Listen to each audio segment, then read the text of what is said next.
Welcome to Daddy Issues. We're just waiting for our special guest. Our special guest? Our special guest. Okay. Let's see here. Somebody just knocked on the door. That's it. That'll be the guest. Shit. Turn my TV down. What shenanigans have you gotten me into, Hello. Hey, Sam. Hello. How's it going, man? Good. Hold on, I'm just turning my telly down because I've got that fucking My telly cult. down. You're so Hey, Zach. British, even though you're so No, I'm not. American. I still can't say like wanker without it sounding stupid because of my Wanker. accent. It's a stupid word no matter where you're from. I like That's a the great word. I like the word wanker. I still don't know who's in front of me. Who the hell is this? All right. Hi. Well, okay, are we recording? Yeah, dude, we're always Okay. recording. I'm never gonna make that mistake again. All right, hold on. Okay, wait, I'm gonna have to do that again. Right. Sam, if you feel like you're like gonna fall asleep or anything like that, just snap so that we know where to like. Is that some kind of cruel joke? Because if you don't remember, I can't snap. Oh shit, that's right. That's such a fucked up joke, forgot. Longwater. I forgot. Great Now I friend. feel like- now I Great feel like- friend. I feel like I've been fucking making fun of a disabled person now or something. I feel like an asshole. I'm I've sorry. accepted the reality. You're disabled because you can't snap. You'll never make it like the rest of us. I can't groove to jazz music. Oh, this is a struggle. Fuck, I came. Okay, so just do this. Go. me. There, like that. I'll be. It's okay. What are you I'm doing? on. Calling a pony? Like what? Yeah. Is that how you call ponies? No. You own horses. No, is that, you is that shake a thing? food and they come out of nowhere, like fucking dead 2 miles away. So, right. Welcome to a special Daddy Issues mini-sode Yay! where I have ambushed my lovely co-host Shade and brought on a special guest. This episode is not going to be as long as our episodes normally are, so don't worry. Yay! So, I would like you to meet Sam. Hi, Sam. Hi. Hi. He dated me, or we dated when we were both homeless and traveling the country and shit. Oh, a worldly Sam. Hello. A worldly Wow. Sam that has been to Delaware. Fucking hell! Oh my god. You are my fucking unicorn friend. I'm trying to figure out why you don't think it exists. Okay, first of all, you're the first person of your kind I've ever met. And I'm still questioning it because you're not actually a Delaware resident. So I'm not sure that there's not just like some other state that you're like, they put up signs and they're like, it looks like Delaware. But Wait. But Pause. if they put up signs that said "Welcome to Delaware," wouldn't it then therefore be Delaware? Oh, wait. I didn't say they were welcome. No, wait. I didn't say they were welcome to Delaware signs. I said signs. Okay? In Delaware, it's kind of like an obscure, I'm assuming, it's a mythical place to me. Wait. We're gonna be confusing our listeners before we get really into this, because we're gonna get so into this today. Shade, why don't you tell everyone? Oh, fuck like me. your whole thing with Delaware. All right, Because- fuckers. Yeah, go. I'll give you the go. breakdown. It's like this. First of all, I am not fantastic with geography as it is. My memory is not what it used to be pre-brainworm. So it is what it is now, and one of the weird fucking idiosyncrasies is I just forget shit on maps. And Delaware is one of the places that I just never acknowledged. I don't think So- anyone acknowledges fucking And Delaware. I don't. That was my thing. So I started this is asking the most around. press Delaware's gotten in years. Okay, so I've been like all of you. You're thinking to yourself, I've seen plates from Delaware on a car before. Oh, I'll bet you fucking have. But let me tell you something. Mexico can make anything, so I don't believe it. And so I guess like through my childhood. Like, it was kind of like my phobia of lawn gnomes or what the fuck ever, like, which is a real fear, by the way. I don't know where that started either. But, like, I just developed this sense that, you know what, Delaware isn't really a fucking thing. I've driven up and down the coast, and I've lived in most of those states, but never Delaware. Well, Delaware is almost on an island, so you'd have to kind of want to go there. Yeah, and who does? Not many people. Okay, now, I have a question for Sam. What do you call Sure. somebody from Delaware, if that's even a thing? Delawareans? Sure. Are they Delaware? Are they? I think they're Delawareans would be, I guess, the proper term. I am not only I never discussed it with a person from Delaware. It didn't seem like a topic that was interesting to talk about. See, you just have to get in my fucked up head. You have to understand, I have never acknowledged this being a place. So to fucking meet somebody who's like, no, I could bring you proof. I've actually been there. My shoes have walked there. I was like, all right, this is a good one. This is one of those weird conspiracies that I don't understand because you could just go there. Right, but why would I? So now we're getting to the point where it's like, what is in fucking Delaware that I care about? Wilmington. Nice. Still fucking Wilmington? Yeah. See how she said that with a question mark? Well, no, okay. Wilmington? The whole reason that this special episode exists is because when she was going and talking to me about the Delaware thing, I was thinking about, I was homeless for years. I hitchhiked all over the country with you. And I never met anyone from Delaware. I never saw Delaware. I never met anyone that went to Delaware. And I thought, if anybody's fucking been to Delaware, it's Sam. Because he's been everywhere, you know? And again, there's not really much of a reason to go to Delaware. And then a big reason why you don't meet people from Delaware, because there's not really many people that live in Delaware compared to the rest of the country. Or because they don't have a DMV or police or like an actual town. They do. You can go there. I refuse to let this phone go. You can just go there. There's no fucking way that this is a place. This is a fucking urban legend. It's an urban legend like Sasquatch. But no, when I was thinking about it, because I was like, I've met so many fucking people. Some states have Sasquatch, other states just have states. It is a pretty small place. Okay. So when I first asked Sam to come on and talk about Delaware, I asked him. Did he agree, or did you fucking force him into submission? No, he agreed. He totally agreed. Yeah. It's 2 states over from where I live. And that's might be, I don't know. Supposedly, allegedly. I mean, unless I'm in on it, which is a usual conspiracy theory. You know what? Oh, dude, you know. Sunk your own ship, my sailor friend. You might as well you might as well be under the ground. Well, that's the common conspiracy theory, is if anybody refutes what you say, they must be in on it. It makes it easy. I'm not a really good conspiracy. This is the only one I've got right now. I mean, short of thinking the lawn gnomes are fucking the next Klansman, I have nothing. I think there's the closest thing I have still for my little spooky conspiracy thing is the number stations thing that I talked about. Dude, the number last episode. Okay, so on that, someone actually wrote into our show. Somebody wrote into our show? Yep.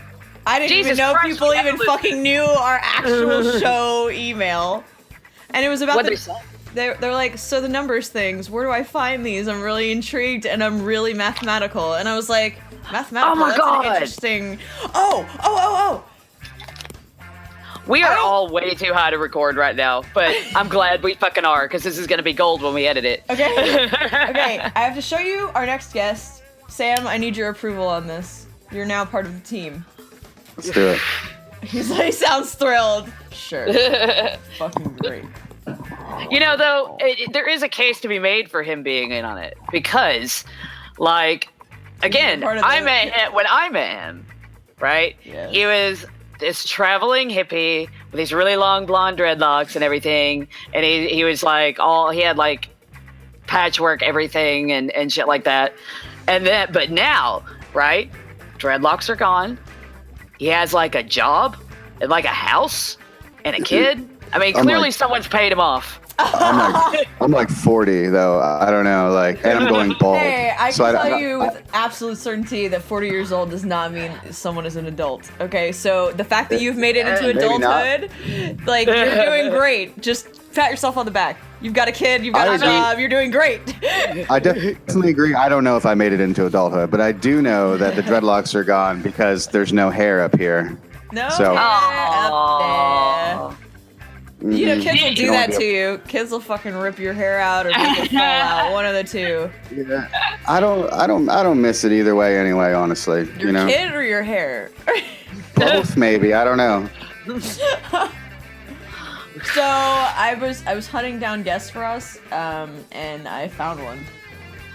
Is it Okay. the guy that yells "Go fuck yourself" at his neighbor in that YouTube No, video? but we also are. You and I haven't even told him about that one because I don't even want him to know about it. No, I don't but want him to say anything the whole time except for "Go fuck yourself" whenever Go we fuck say yourself. anything to him. Go fuck yourself. Every time I see like an overbuilding apartment, I think of that. All right, check this guy out. I was abducted by aliens and came back. And he wrote, and Right. he, I feel like his name is Russ Kellett, and I have messaged him and I'm waiting to reply. Oh my god, we're gonna have an abductee on. Dude, I read the article. It's actually really fucking good, and but his quotes make him daddy issues material. Like, So he was abducted by aliens. yeah, Apparently. yeah. He was I think you'll taken find by- it it's an alleged abduction. Well, he refers. Well, there's no The witnesses aliens haven't except been the aliens. Yeah, Was the there- aliens haven't been convicted. Right, With- allegedly. Allegedly. I would love to hear the evidence on that. Okay, Yeah. so it says Did stuff get put in his butt? Did he get an anal That's what probe? I didn't want to say it. But I assumed you know probably they yes. put stuff up his butt. Of course they did. There's nothing that an alien cares about more than putting shit in your butt. In fact, I don't even think that they come to us for anything, and they're like, you know what? There's just one thing we're missing, and it's their buttholes. Anal. The Anal. answer is always anal. Because all they have are like, I don't know what they really have, but like, I'm assuming based on, you know, Invader Zim and shit, like tentacles and like holes in random places. And I'm assuming that is not as satisfying as like a good butthole. I'm assuming it's some sort of sadistic thing because once you've been to one butthole, You've seen them all. They're all the same. Tell me, Sam, how are all the buttholes the same? they're pretty close. They are? Oh, good to know. I love. Give us more guy insights. Yeah. Oh, and by the way, do you know? Yeah, we can quiz him on boy stuff. But he was with. Did I tell you the time I saw the ghost? Even though I don't believe in ghosts. No, he gets so you mad at me. fucking owe me this story now. Jesus. It's still He was. it's He still was with me. it's still a thing. It's still a thing. I'm not saying that I believe in the afterlife. I have no idea, but I do know that I I do. saw the same thing that you saw and somebody else saw, and you could pretend like you don't remember it or believe it. He's like, you can play I like the remember it. bitch, But but you- I fucking know you seen that shit. I did. No, I You know, totally, back- absolutely saw. I don't know what back you're in- seeing, so back up, everybody. All right, well, I'll just tell the Vomit story back. real quick. So we were living in the Pocono National Forest in a redwood tree, some hippie shit, and it was like a yes. Oh, shit. Here we go.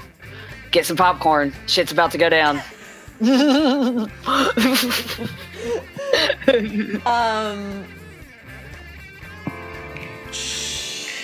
Of course. I'm telling Every you. time. Every time. fucking time. She tells her entire family, I'm recording at this time. I need you to watch the kid. Just yeah, okay. Story of what happened with what Okay. ghosts? Okay, so ghosts, something, aliens. I don't really know. I mean, I don't know, but we were living in a hollowed out redwood tree in Santa Cruz, California, in the Pocono National Forest. It was the God, middle of the place night. was awesome. Yeah, we were walking back to where we were sleeping. It was me and Lily Bongwater, and then a gentleman named Mistaken. I don't remember his real name. So I never knew his real name. When I knew him in Dallas, his name was Gizmo. And then when I met I him, like when that. I ran That's into him a again in perfect name. California, So Gizmo. It was- okay, it was mistaken. so it was three of us, and I was in front with the flashlight, and you were behind me, and then he was in the third row.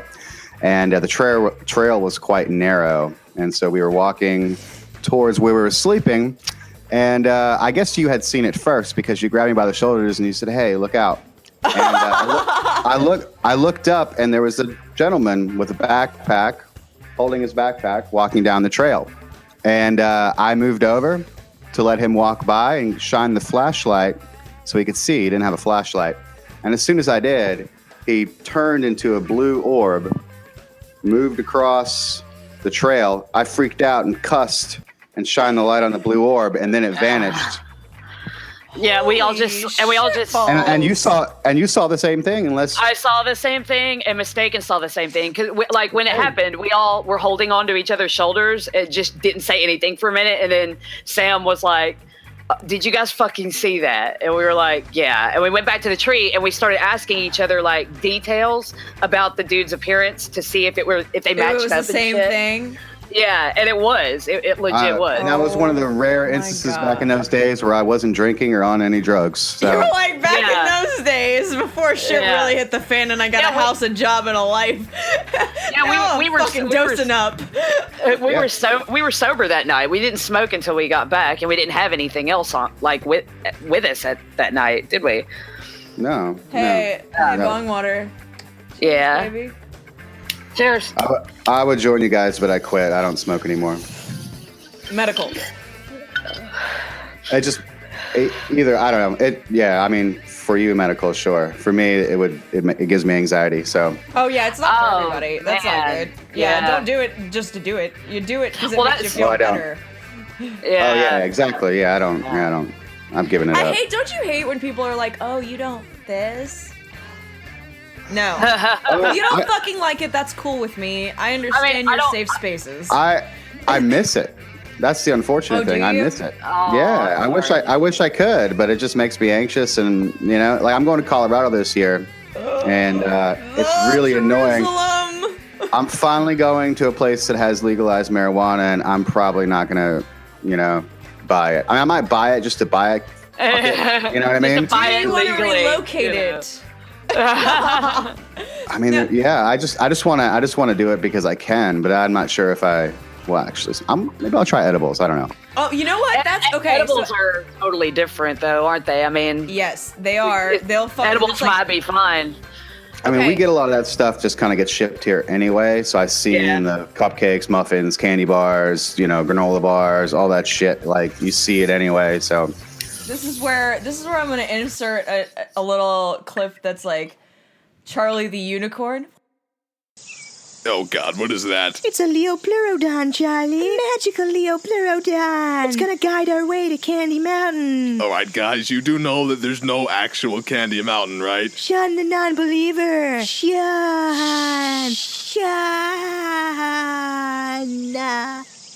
Yeah.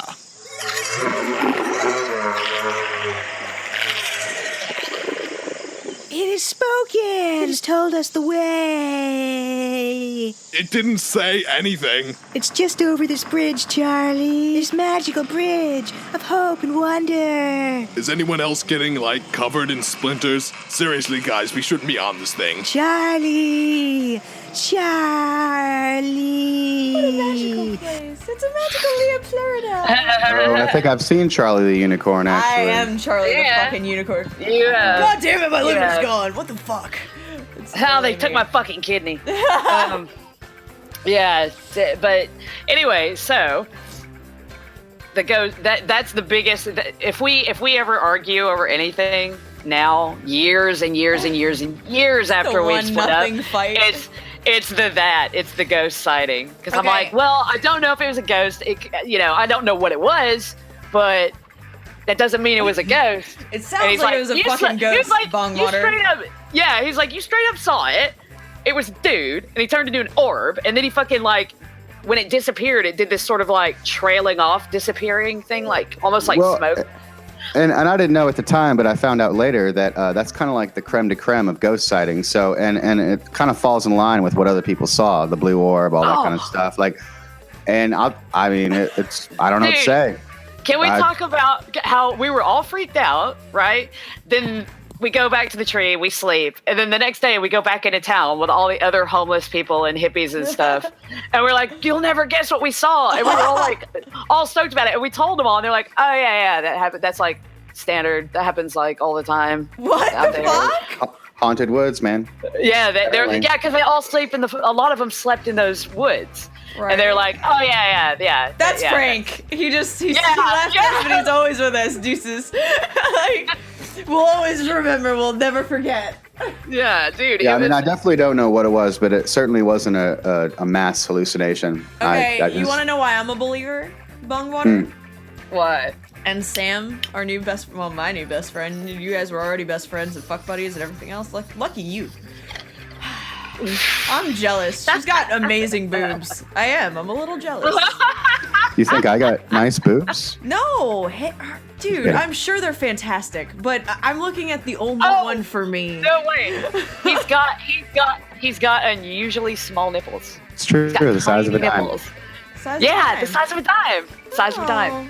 Little dime size nips. I grew up and they never did. You're like, they just stayed small. Okay, so I have two stories. Pick top or bottom. Top. Okay. I knew you were gonna pick that. Keith L. So, Today's mood topping. always.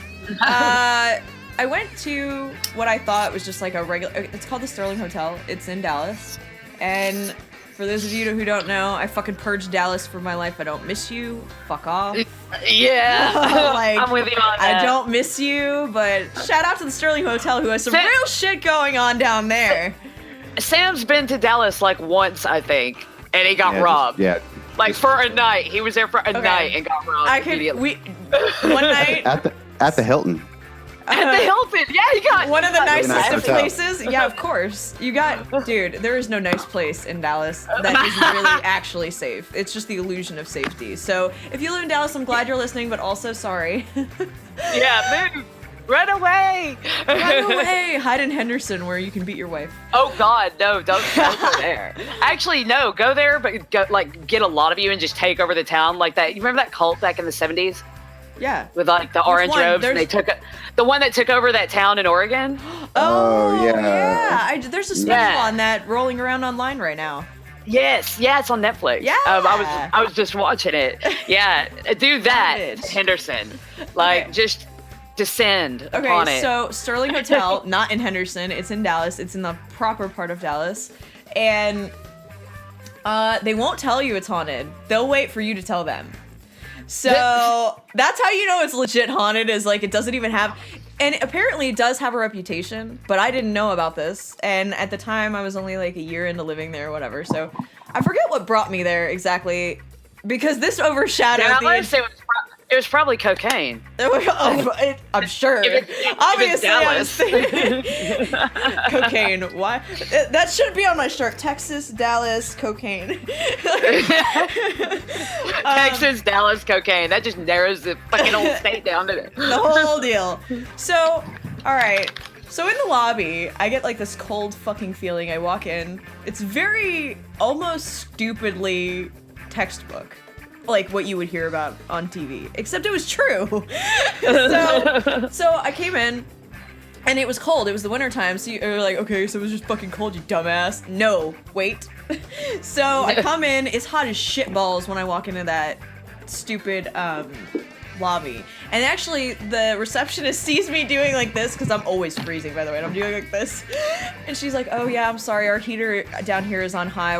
We've got maintenance on it right now. And I was like, okay, not a problem. And I'm like still sweating, and then all of a sudden like I turn and my whole arm goes like frigid cold just by turning like right into, I must have just bumped a dude or some shit. So I was like, my instant reaction was like, oh, excuse me.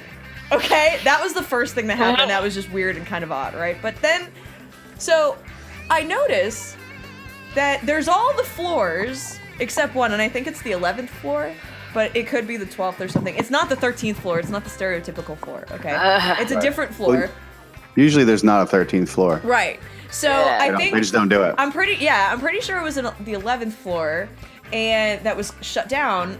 But the button was like used to be there, but they were like, nuh-uh. And this is, shh, it's not here. And we can't let the guests see the blood stain. Dude, without missing a beat, I must have looked like a lost puppy. The door opens, a dude that works in the hotel is right there. He sees me staring at it, he's like, oh yeah, we don't use that floor. And I was like, oh, really? And I was like, okay. I was like, well, it's probably because of your ghost downstairs. And his fucking face falls white. And, like, in a way, like, as white as you are right now, Bongwater.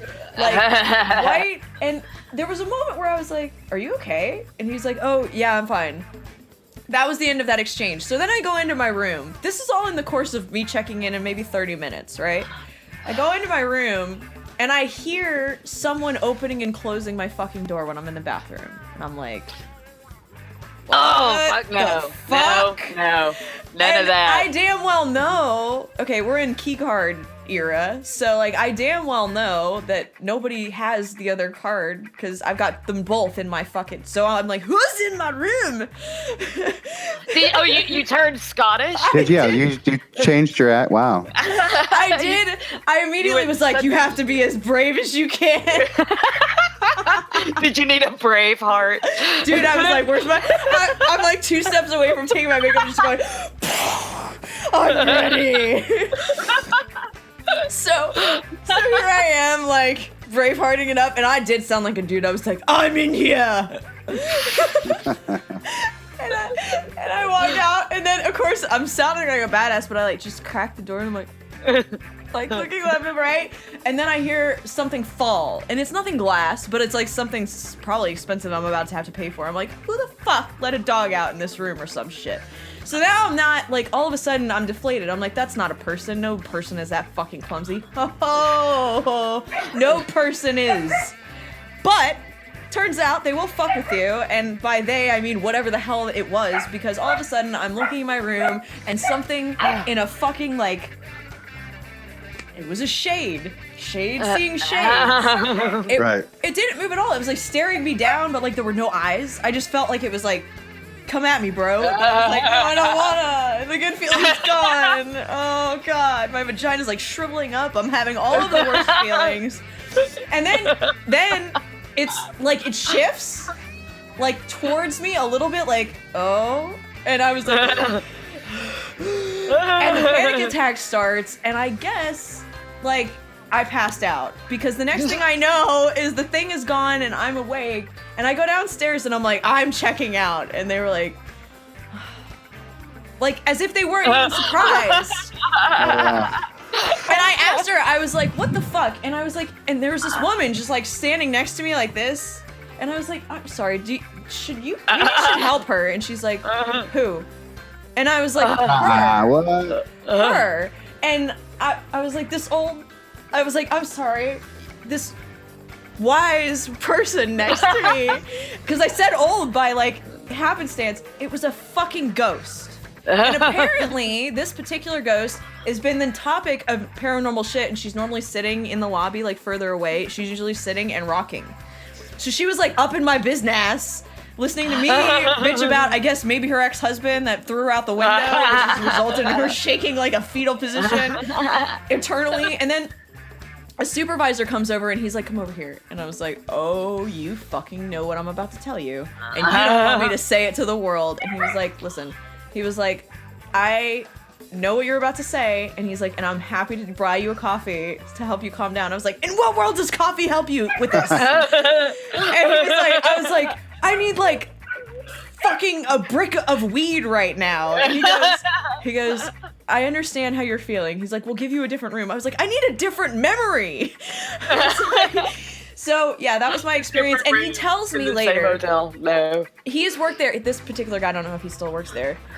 His name is Robert. He worked in the lobby 10 years ago. And Robert told me that apparently that woman and strange sounds have been heard on the same floor I was staying on, but not specifically in the room. Well, I'm sorry. No. Don't apologize to the dog. They speak English. They do speak English, and that's why I'm telling her not to apologize to the dog for barking. Nugget! No. Dude, I lived with a dog once that only spoke Spanish, though.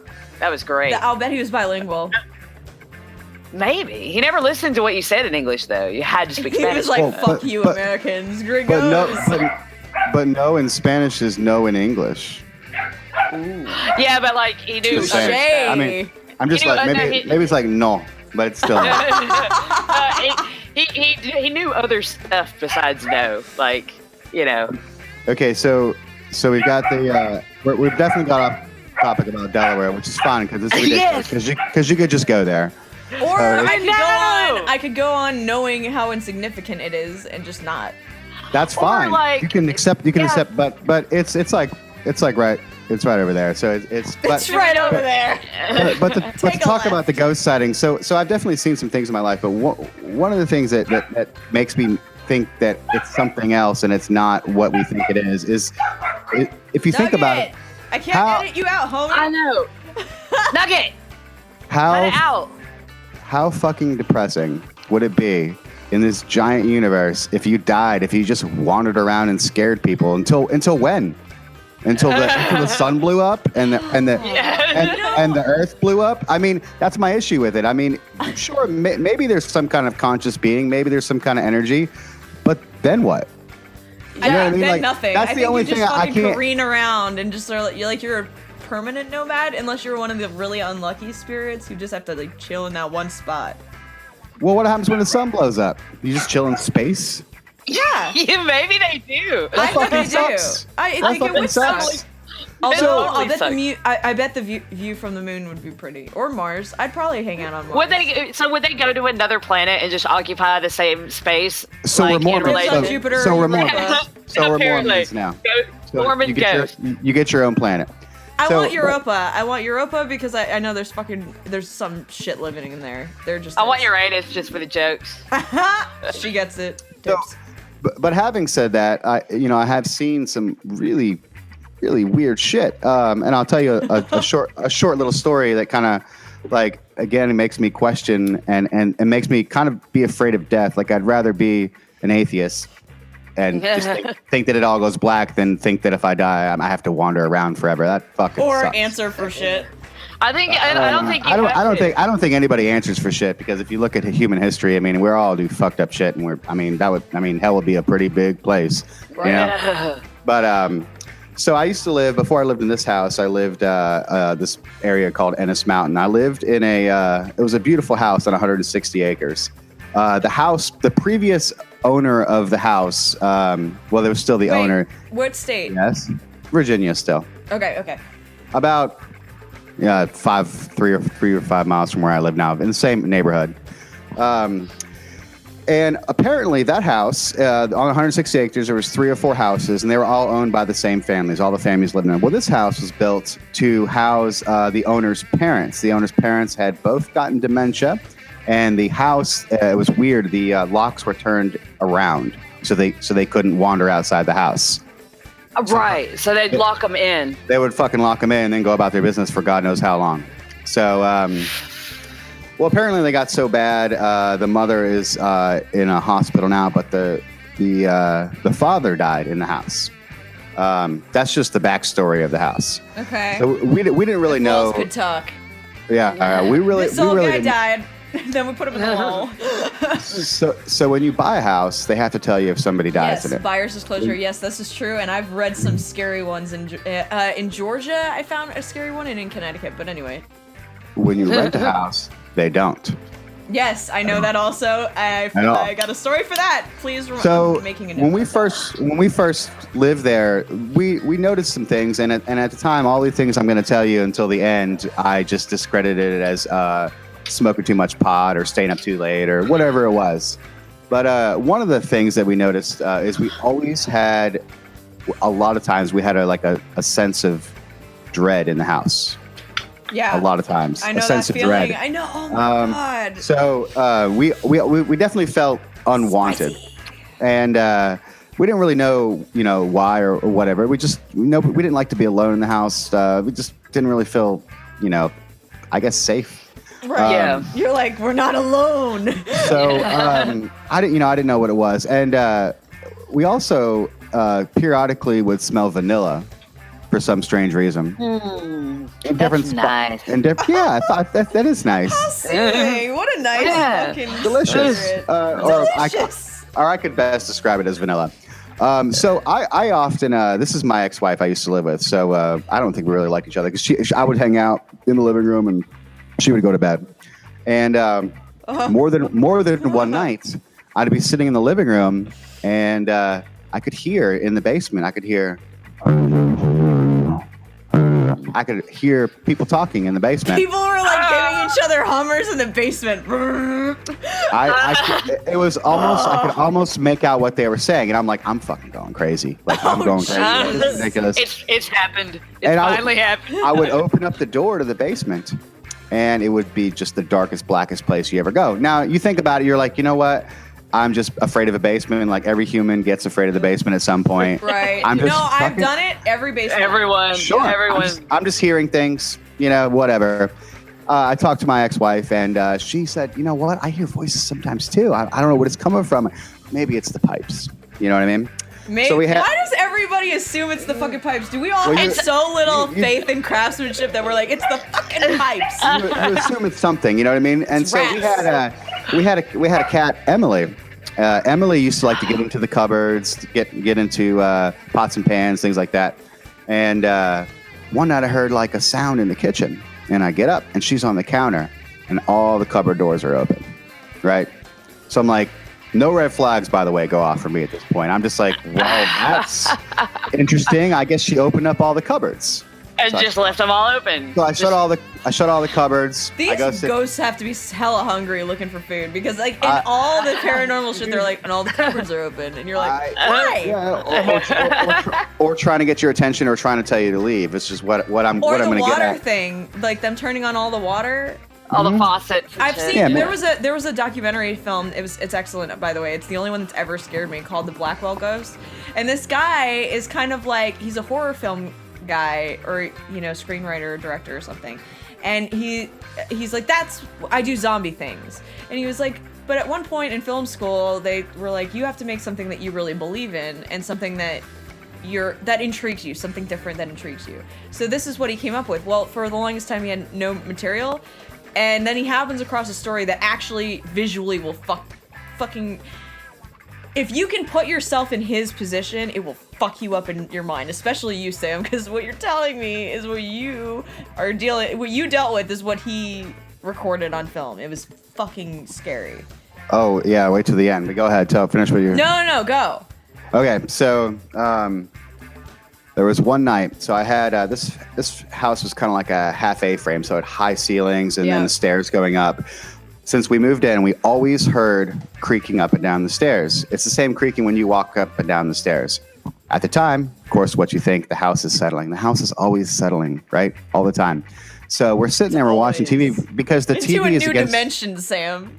Yeah, the TV is against the wall, so that we're staring at the television, and then the stairs go up behind the television, if you can imagine that.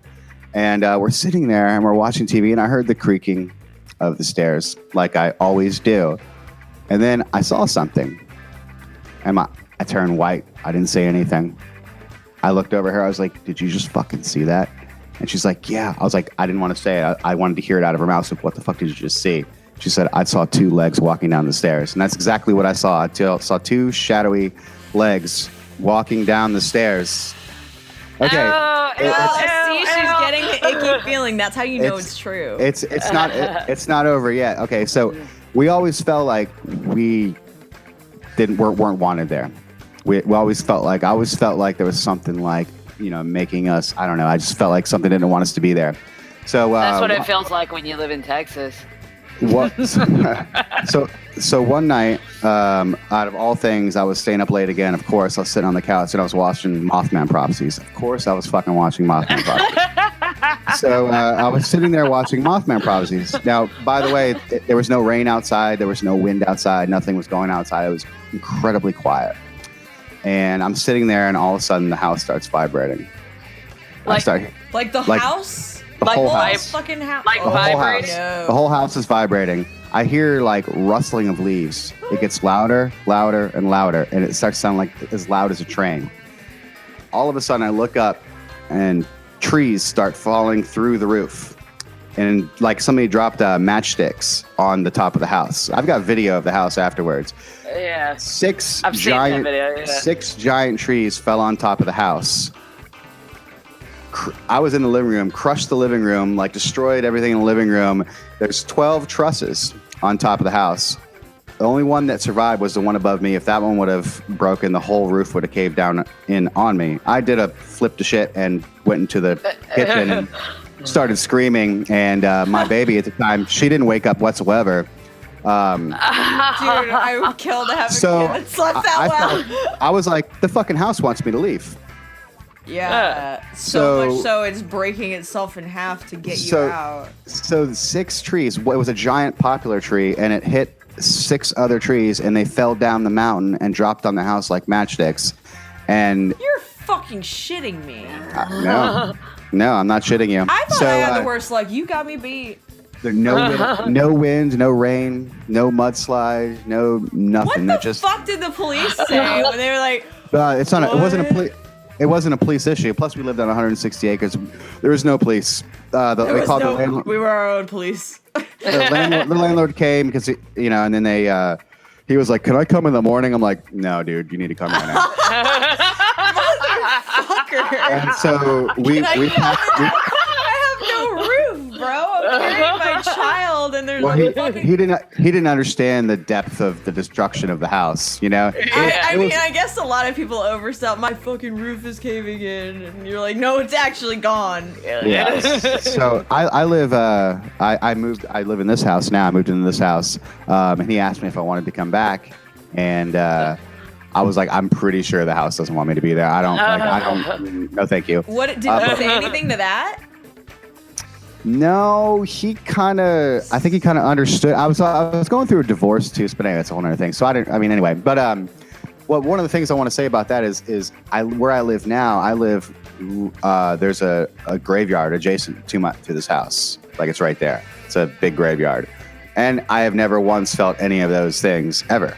I walk around this house, go in the basement whenever I want, don't hear voices, none of that shit. So if it continued on in the next place, I would say, well, maybe it's just me or maybe it's just how I feel. But I feel incredibly safe here. You're like, maybe there's something in the cyanide I've been taking. Yeah, I don't know. So one of the things, it's like, I can't tell you what I saw, but I can tell you that, or what it means, but I can tell you I did see something, and it makes me question the afterlife. But at the same time, if that's the afterlife, fuck.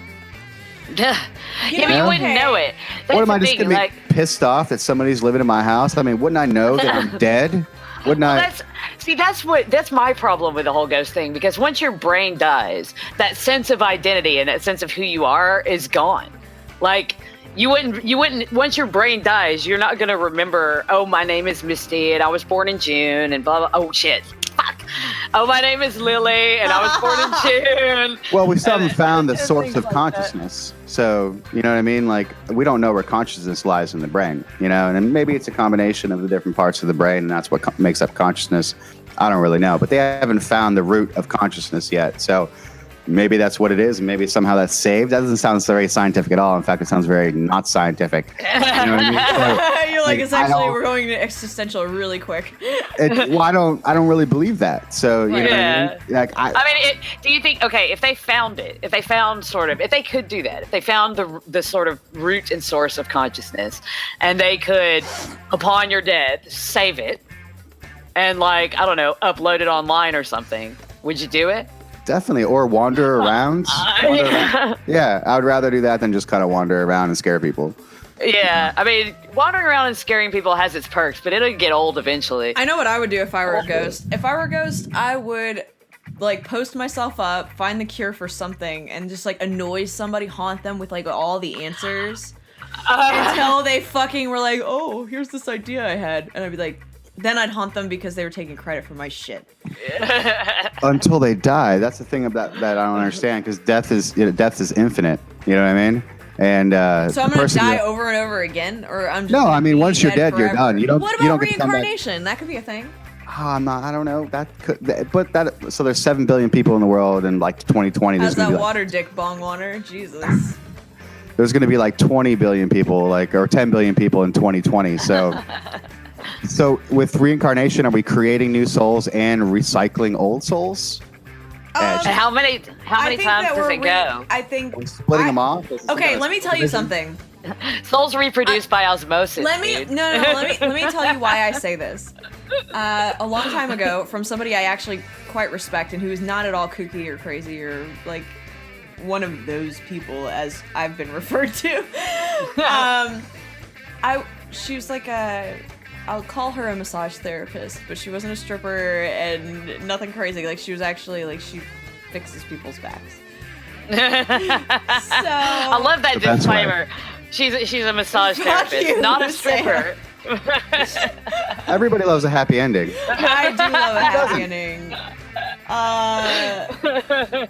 Meowling or some shit. I don't know. Asian, of course, right? No, I was just painting a picture for the listeners. I'm just stating facts. I went to one Asian massage parlor in my life, and then I got a happy ending at the end, and it was a surprise, but I was very happy. I was like, it's real. You're Real. like, this is really actually happening. Like, they're like, would you like to? I'm like, sure. I didn't know that was a thing. That's awesome. Well, I mean, I guess You're it was a Asian. thing. How much did it cost? It didn't cost any extra. I did tip $20 though. Tip for So- the tip, eh? So it was like I think it was 60 for the massage, and then I left her 80 because she jerked me off, and I was paid. You're What a like, nice- 20 just seemed like the right number. What a nice lady.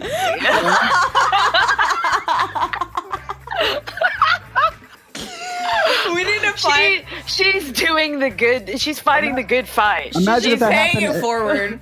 Imagine if that happened everywhere. Wanking it Imagine if you went and got a forward. haircut and they flicked your bean, or you know what I mean? Like imagine, that would be. Dude, okay, let me explain something to you. Crime would go down by like 80%. I bet. I don't want a stranger flicking my bean because I don't know where else their mouth has been. No, Well, I mean- no. This is only. I think I don't. They This don't. is I hands don't think only. it's just Oh, hands see, only, my yeah. mind always goes to a darker place. Yeah. Well, I mean, I love we went through bitches. anal earlier. We might as well. Might as well round it out. Yeah. Yeah. Yeah, you're good. You're good. God, what the fuck was I talking about before that? You know what we weren't talking about? Delaware. You know why? Because there's nothing to say about it. It doesn't exist. Well, I mean, okay, it does exist. No. I've been there, but there's still nothing to say about it. That's almost There's just no- as good. Can we It- just it's- remove You know it from what? the map? No, because you know why? Can they The vote? whole.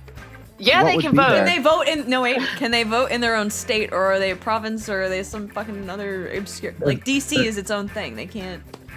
No, they can vote in Delaware. It's a state. It's like one of the original states. I won't. That's why it's so small. If you look at the Northeast, all the states are small. They're the original 13 colonies. Oh, the OG. Delaware's OG. The newest America. Englanders. We colonized this shit first, right after the Indians. I'm certainly not a fan of Delaware. I don't suggest going on vacation there. I don't think it's a beautiful place to visit. I think if you could spend your whole life and you never went to Delaware, you'd be like, I did okay. I'm But I do- fine. but I almost do know- 31 now, and I feel like I can confidently say that Delaware is still irrelevant to me, other than being the mythical legend it is. No, And then no. if I do But I- that and never fucking experience it, it's fine. 'Cause But it doesn't. exists. It's not But if you important. ever go to Philly Yeah. and you go through Baltimore, you're going to have to go to Delaware. So you'll be there. In fact, Misty, I now look that I'm like thinking I would about be it, chilling in Philly? you might have been to Delaware because we went to Philly. Now that I think We about did it. go to Philly. Did we go to Delaware? Did I go through? Have I been in Well, Delaware? No. I can't remember. Big day in my life. I This is a can't big day remember. of my I life. can't remember which way we went. So there's ways to not go. Because If we came from went. this- We went from New Jersey. We were in New Jersey first, and then went over to Philly. I think. Because Philly's where I faked that seizure because I lost that pool game to you, and there was an ambulance there, and they came up, and I had to pretend to recover. Yeah. I had to, We had a pretty fun relationship for a while there. dude. we wandered around and caused trouble. That is what we did. Don't you still do that? Just like in a No, house? because I'm in one place now, so I stay in one place and cause trouble instead Yeah, of it's wandering fine. around. Only now we've gone global, so Yeah. you know It's who a- loves us? someone or really to someone loves us. someone loves us in Illinois, and fuck you. Isn't Illinois where you traveled and said there was like a retarded amount of Nazis, like skinheads everywhere? No, that's Idaho. Idaho. That's Coeur d'Alene, Idaho. Coeur d'Alene, Idaho. See, there's an obscure place I've never heard of or been or want to go. That's where the white supremacists live. Coeur d'Alene has history. What? So Coeur d'Alene used to be the head of the KKK, and then and then I think in like maybe the 90s, late 80s, I can't remember what year, they kicked it up a notch and moved up to New York. No, the federal government came in and like seized all their land. So, but they're still there. They just don't have that big compound like they used to. Someone recently told me that the KKK. I don't know why I know that. The KKK is like a religion, and I was like, is it? Just because it's Christian. Yeah, no, it's Christian. It's a Christian organization full of racist rednecks. Yeah, I don't want to go to the Cheeto in office. I definitely don't want to. Not that I'm Christian or really believe in that, but I don't want to go ahead and say that the KKK and the Christians are the same thing. Yeah, I don't think they're the same thing. Like, I just don't want to go ahead and Let's not make a sweeping generalization, Bogwater. You're making us look bad. No. Everybody knows the KKK, Westboro. No, they're definitely conservative Christians that are also racist bigots. You know what I mean? They're insane. They're insane. Some of them. Actually insane. Yeah, there's something. Definitely. It's an interesting way to think, I guess. There's a reason I didn't know about Coeur d'Alene, Idaho. It's because I am so far from that world that, like... And I hate when people are like, oh, yeah, I have black friends. Fuck you. If you have friends, you don't refer to them as your black friends, you dicks. Right. It's a weird thing to... Yeah. Oh, I have black friends. Oh, you do? Why did you just say that? I think you may think you're their friend, but I don't think they think they're your friends. Dude, unless they know that they're the token black friend for you. Yeah, you know, I will say I do have a friend who has referred to himself as my black friend, and I was like, you realize you're not the only one? And he's like, I like to feel like I am. Aww. I was like, aww. That's just him or her feeling really important. Right. And I wouldn't be like, hey, I have a black friend. First of all, it shouldn't be friend. It should be I have friends. First of all, you only have one friend. I'm already concerned. Just like the people that don't like music, you just can't trust you. No. Can't trust you if you don't have friends and you don't like music. Sam, do you still play? Guitar and drums. Yeah. Yeah, both. Yeah, guitar and drums. Nice. That makes me so happy, dude. When I met him, once upon a time, I used to like sing and play violin and shit. 15 years ago or something like that, or 16 years ago, I met him, and he was really good then. So he's probably ridiculous now. Yeah. Little ditty. I don't know. I mean, it's just really early in the morning here. Otherwise, I would. What time is it there? It's 9. Oh, it's 9 here too, darling. Well, okay, well. You're on the same coast, you two. I don't know where she's at. He's in Florida. I'm in. You want to? Yeah. You're in Florida? Unfortunately, yes, I am now. I've lived a lot of other places, but I really like the beach and I like Florida. I don't like Florida. Well, it's not somewhere I would have thought that I would have liked to live because I've lived here before and I hated it. But I moved back and I really like it. I think about living on the beach, it'd a little better, but I lived Central Florida, Gainesville, Ocala area. Oh, I would hate Florida if I were you too. Ocala don't have nothing going for it. Now they have stoplights. They've installed those since you left. Rednecks, I believe it's like the rare breed. Still, you get some woods together, you got hippies and rednecks. So yeah, you know it. Yeah, it was. I did a lot of stupid things. Either I was really brave or really stupid. I don't really know. Maybe a little bit of both. But yeah, then I planted it when I got there and harvested it when I left. It's crazy how often those two will intersect. I don't know if I was brave or crazy or stupid or insane. I don't know. It's funny now. Like now, I'm afraid if my child steals a pack of bubble gum. You know what I mean? Like I'm like, oh my god, I'm going we need to go back and pay for it. We can't have this. We need that. So I don't. It's just a different world. Like I have to buckle up my seatbelt. I mean, it's just it's. Okay. Sam, I never got the no seatbelt thing. Seatbelts like. I grew up in New Hampshire, and you didn't have to buckle up after the age of 13. So they might have changed the law, but that They- used to be. They have so it was changed a right the of law. They have the change, Yeah. and the only reason I know that is because I grew up in Connecticut and we had family in New Hampshire, and that was the thing. I had to be buckled in and all that when I was a kid. And how old are you? 37. Okay, so we're only 6 years apart. So it's not a huge gap between when they stopped doing it and when they started. I was still in what I refer to as the baby ejector, where it's like a baby seat.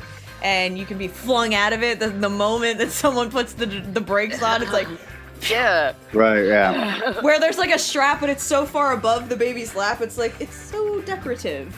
Yeah, I used to be in that. In fact, there's a photo of me. I was like, how did you guys justify that to yourselves? You were like, the baby's secure in this thing that's gonna throw him out. And it's in the front seat of the car, no less. Growing up, turning 13 was like a rite of passage. Yep. You could take your seatbelt off. Yep. I mean, Or I- sit in the front. That was the big thing in my yeah. house. Sitting But in the I front. still love their motto: "Live free or die." Fucking right. Hard. Live free or die hard. Gotta go hard. Gotta go hard. Yeah. I have a You story gotta for Bruce Sam. Willis it. If you're not gonna Bruce Willis it, don't fucking bother. I have a story for Sam, and not Die Hard is the best Christmas movie ever. It by the is way. every year. Yes, it Fucking is. Every Every year. year. Every It doesn't year. count as Gremlins Christmas. too, by the way. I Number also two, watched that. Yeah. but Mhm. Yeah, Gremlins as Gremlin. well. Totally. Gremlins also, not Gremlins too. Yes. Thank you. And Thank and you. I do Black Christmas as well. Black Christmas. Right. What is that? The old one or the new one? The old one. Okay. What is this? Is this a scary? The movie? Black Christmas is a slasher movie from the 70s. It's like the first slasher movie, and it's got the chick from Indiana Jones in it, and it's fantastic. Oh, I'll have to check it out. I'm always It's learning like- about things I have to add to my movie list. I like It's- well, it's Krampus. I love being freaked Krampus out. was I want bad. somebody to shimmy down my fucking driveway. Because obviously he doesn't use. He's Shimmy. not really using the fucking. You notice he doesn't use the fireplace very often. He shimmies down the driveway and he's like, I'm here. all right. Here's my story. So on the note of, I found out what you found out about renting and being haunted. So this is how you're right. I went to Georgia, and it was not the high point of my Why? life. Thank you. Thank you. We're about to talk about why. So, don't date a cyclist because they'll ruin your life. But yeah, so I moved back. I was living on a fucking couch. Turns out that everybody in the fucking house had an encounter, and hearing running up the stairs all throughout the night when no one was in the house, or when someone was in the house but everybody was asleep. Like, and then you would hear doors open and close. We didn't get the cabinet thing with the opening of the cabinets or the cold feeling. Oh, but we did have a creepy ass basement with a room that was locked when we all moved in. With like 8 different locks down the door in the front, okay? And then that with alone. kids' paintings on the walls. I was like, this was the rape room. This is what happened here. Seriously. And I dug for a while when I finally started finding out from the neighbor about the shit. I was like, there's a pedophile. There's a pedo spirit that lives here. And I was like, I showed him the room and he was like, this is a fucking creepy ass room. I was like, yeah, Did nobody you goes see in any here. like claw marks on the inside of the door? No, I didn't, and I looked for like signs of escape, but there were no windows. 0 fucking windows. It was all cinder block. Like if someone screamed, you would not have heard them. Oh, wow. So yeah, but there was no like article. So whoever did that probably got away with it. It's super fucked up. So I gotta ask the important questions here. Did you smoke with the neighbor, and did you bang the neighbor? I did not bang the neighbor. I did smoke with the neighbor, and I did 2 lines with the neighbor. and that was the one and only time that I can honestly say I felt like that neighborly love was really there because I needed to be numb as fuck.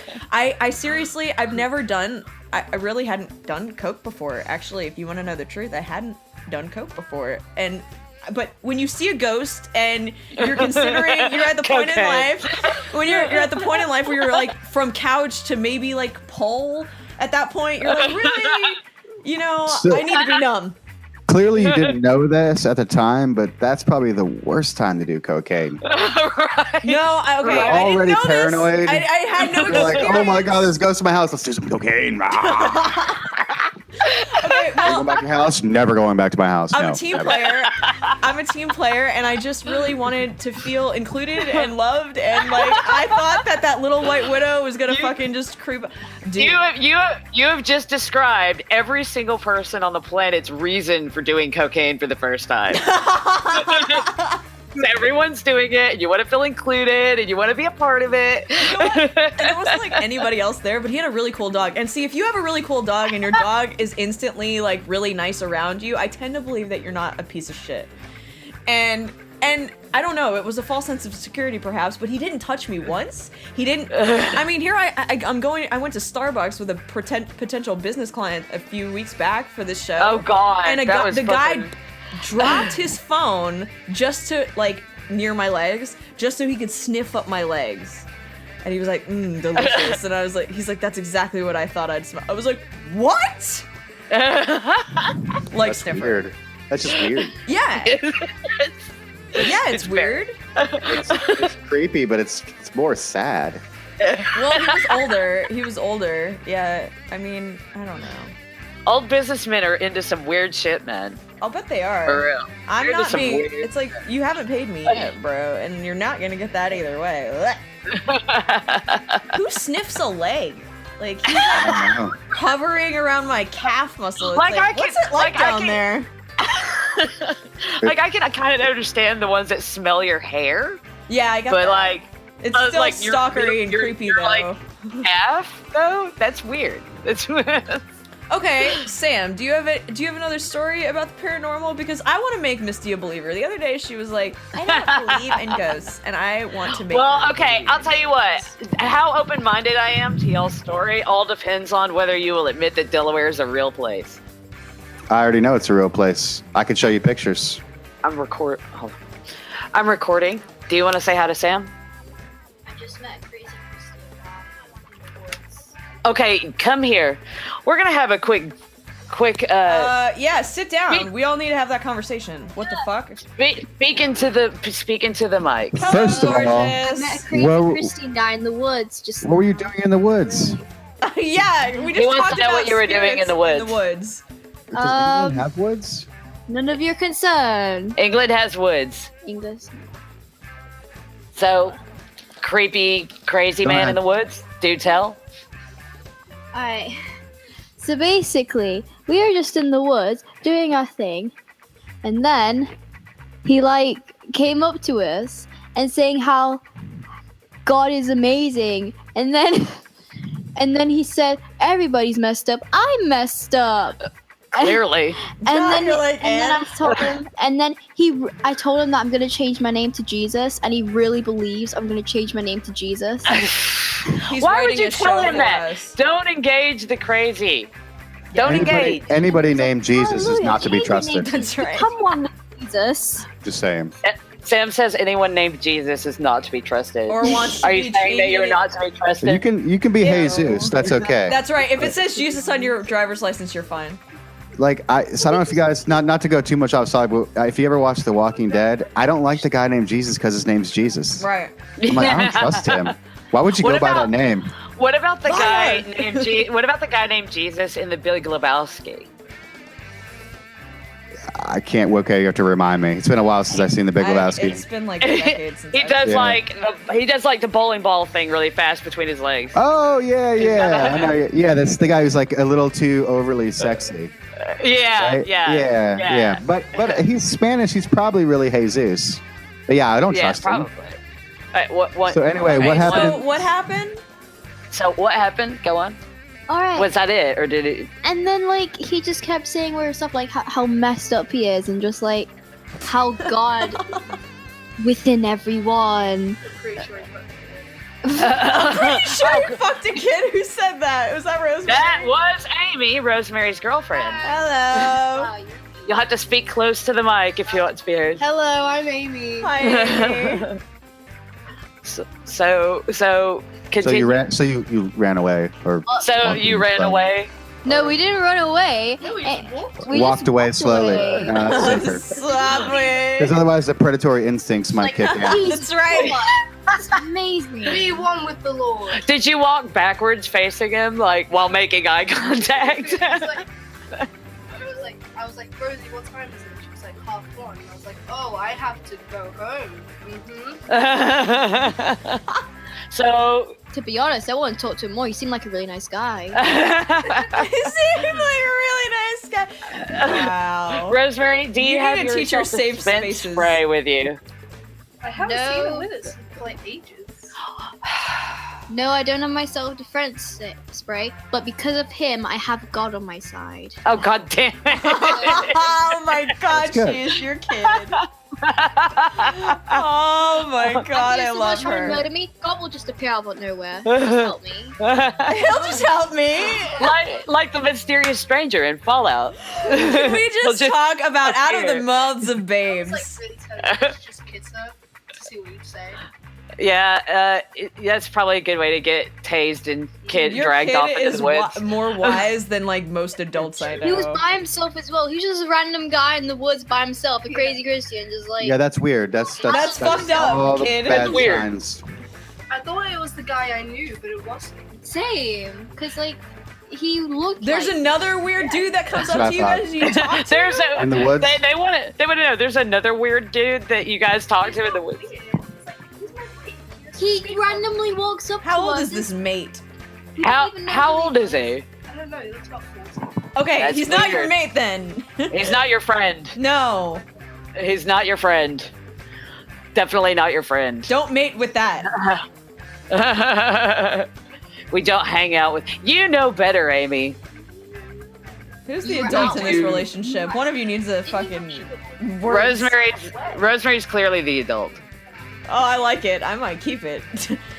Uh, Dude, so strange old dudes in the woods. Why is that a thing? Feral parenting. I have to say though, as a child, we played in the woods a lot. And Yeah, but it was now- a different fucking time. No, It it was, wasn't. but there was still strange dudes in the woods. Yeah, Were there there were Yeah. There was Cecil, he Oh, was a homeless dude. guy. There was Bobby, he was mentally retarded. Yeah, there was definitely people in the woods. dude. It's a good thing that she's with her girlfriend. Is that what I gathered Yeah. from all that? Okay, Yeah. but what if there's a fucking real dickwad out there that's insane? Like he could pick them both up with each arm. Dude. The That's world is why. not a safe place. I It agree with isn't. you. No. It isn't. No, But it's I don't not think it ever. I don't think it ever was. Like if you look at history. It never Dude, the was. way she Dude, was like, "Oh no, the I thought wood- it was this other 40-year-old fucking guy." That was strange. What? That was like there's another strange man they talked to in the woods. Is it real woods? Is it like miles of woods, or is this like a patch? No, This is it's like it's like a It's park. like a shire. yeah, it's like a little patch of woods next to our house. 'Cause It's like, I could fit your whole country in my state and still have room to breathe. So oh yeah, it's not like I can't it's imagine. not proper woods. Gotcha. But no, that's why she has the self-defense spray that she used to always carry with her, but she's lost. She told me she was taking MMA classes. She is, yeah. Her and Alexandra and me and Ben all go to the same place. That's cool. She's picking it up quick. This 14-year-old boy joined her class, and she's in the adult class. She trains with the grown-ups, and he joined the class, and he was like, "Oh, I want to pair up with her," because she's small and she's skinny and she's a girl, and he thought, if I go up against any of these grown-ass men, I'm just gonna get stomped. I'll go pinned him immediately, just boom. Well, On his ass. I think it's a good thing, especially for women these days. So, like my daughter, I mean, one of the classes she's going to take when she's a little bit older is definitely some sort of defense. Yeah. I think it's just smart to do. All right, so you know what? I've got a little time. This brings up an interesting question. What is the worst way you guys have ever been busted? Busted, Doing like what? legality. And by or- who? Anything, any situation, as long as it was like the most harshest bust of your life. Oh, I got one. I gotta get this one out before I forget it. It's my favorite. Okay. This is super embarrassing, but here we go. First boyfriend. Okay. It was over late at night. Parents were asleep. And my mother walks in on me sucking dick. Like Miss Clavel. We were watching Star Wars. And one thing led to another because nothing lives my universe like fucking. You felt the force.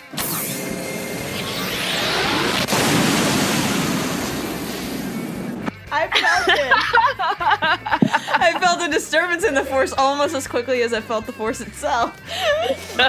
And then I wonder how many dicks have been sucked to Star Wars movies. I know, but see, I was like length of time. Okay, so like think about it. Think about how long it would take to suck your way through Star Wars, and how much Your commitment jaw that would would be take. so sore. Dude, my jaw is sore just thinking about it now. Like that's how out of practice I am. And, but like here I am. This was me. I'm gonna reenact it for you. It was like.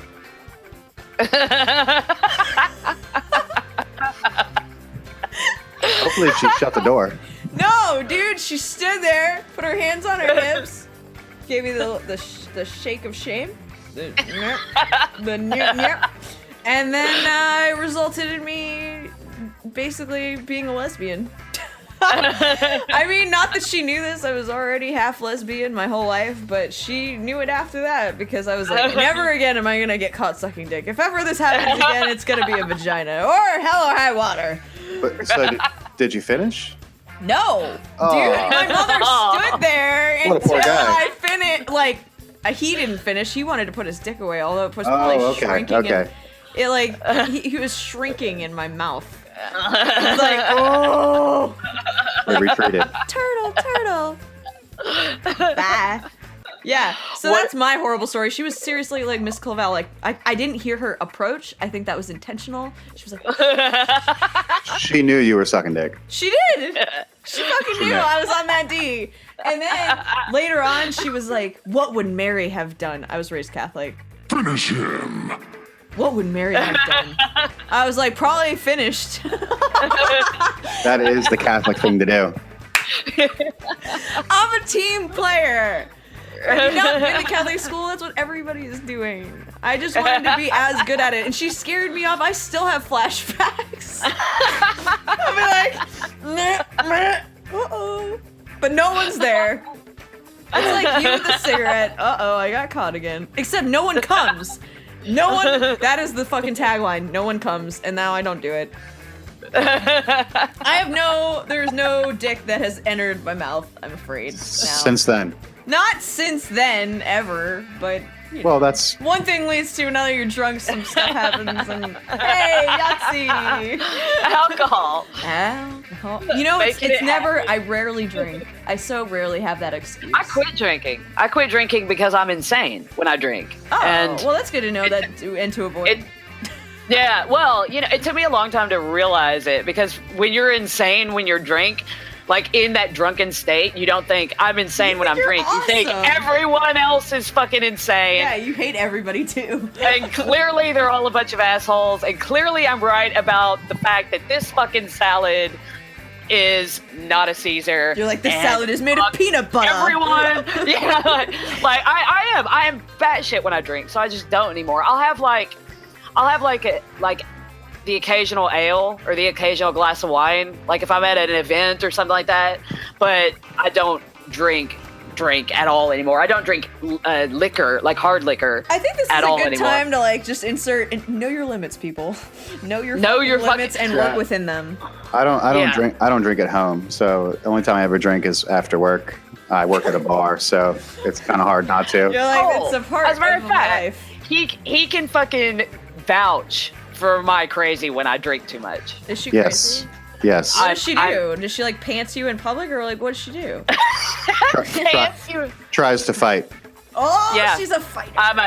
I'm an angry drunk. Yeah, I do. I take every little thing you say the wrong way and blow the fuck up about it. Or she And wants so- to have. Or she wants to have sex. There's that too. Yeah. That's my husband, right? Because obviously he saw the crazy, and because he was there for it. Obviously, we've been together for several years now. And when I quit drinking, and every once in a while he'll bring home like a bottle of rum and be like, "Why don't you have some rum tonight?" I'm like, it's a 50-50 chance of how things are gonna go, right? And he's like, every once in a while it's kind of fun to take that chance. Run that gauntlet, see what Run happens. that Know? But that's the only time You're I'll like a drink like that. Tough, But you're my like the husband's tough "Come on, mother then." of survival. So, Sam, what's the worst way you've ever been busted? Busted. I honestly want to say I've never really been busted. I've never cheated on a lady. I guess legality. I've been illegally busted. Been legally busted. Yeah, that counts. I've never Legal legally stuff been counts. busted either. I've never actually been. That's the only thing that's like. I've been legally busted. I was caught on fucking camera. That's And probably he a would better actually system go anyway. and- I mean, I don't think I would want the responsibility of doing the deal. Like, I'm so bad at negotiating when it comes to drugs. Well, Like, there's no, I could negoti- never. there's no I'm- negotiations. There's no negotiation. It is what it is. You can either say no or yes. Yeah, well, see, that's Yeah. the problem. See, you hear my mentality? That's the problem. I like to negotiate. And I'm great at it, like, in a business format, but if it comes to, like, getting my mom is actually finding dealers, and I can't find one because she found another one, bruh. She found another one this week. Your mom is all over this shit. And dude, wow. she's better at And it it's than me. My mom comes home last night, she's like, hey, she's got her fucking sunglasses on and everything. She's like, hey, I found somebody. I was like 4, and she was like, you know, that has the stuff. I was like, when you start saying stuff, people are gonna think I'm into way harder shit than weed. And she goes, oh, well, I found somebody, and she was like, and he's got the top shelf. I was like, so he's got that loud? And she goes, I don't know how loud his voice is. And I was like, and then she's I like, love your mom so much. I do too. I asked her last night to be on the show. I was like, people will fall in love with you. They'll fall in love with you the way they did with Kathy Griffin's mother, and they'll buy you a fucking trip or some shit. And we won't even have a new microphone. I was like, you're that fucking funny. I got it from somewhere. She was like, yeah, I found a guy. And he was like, I guess the guy was like, well, it's a little bit more expensive for like the top shelf shit. And she's like, my daughter doesn't like the other stuff. I was like, that's right. That Mexican popcorn can stay where it is. I don't want any of that fucking trash. Keep it away from me. The fact that my mother knows that makes me so happy. She's like, apparently he has like edibles and stuff. She was like, I don't know. She's like, this could really work out. I was like, Mom, please help me. She doesn't either. Right? Like, that would make she would be so much happier. Anyway, Maybe. shout out to my mother for at least being supportive.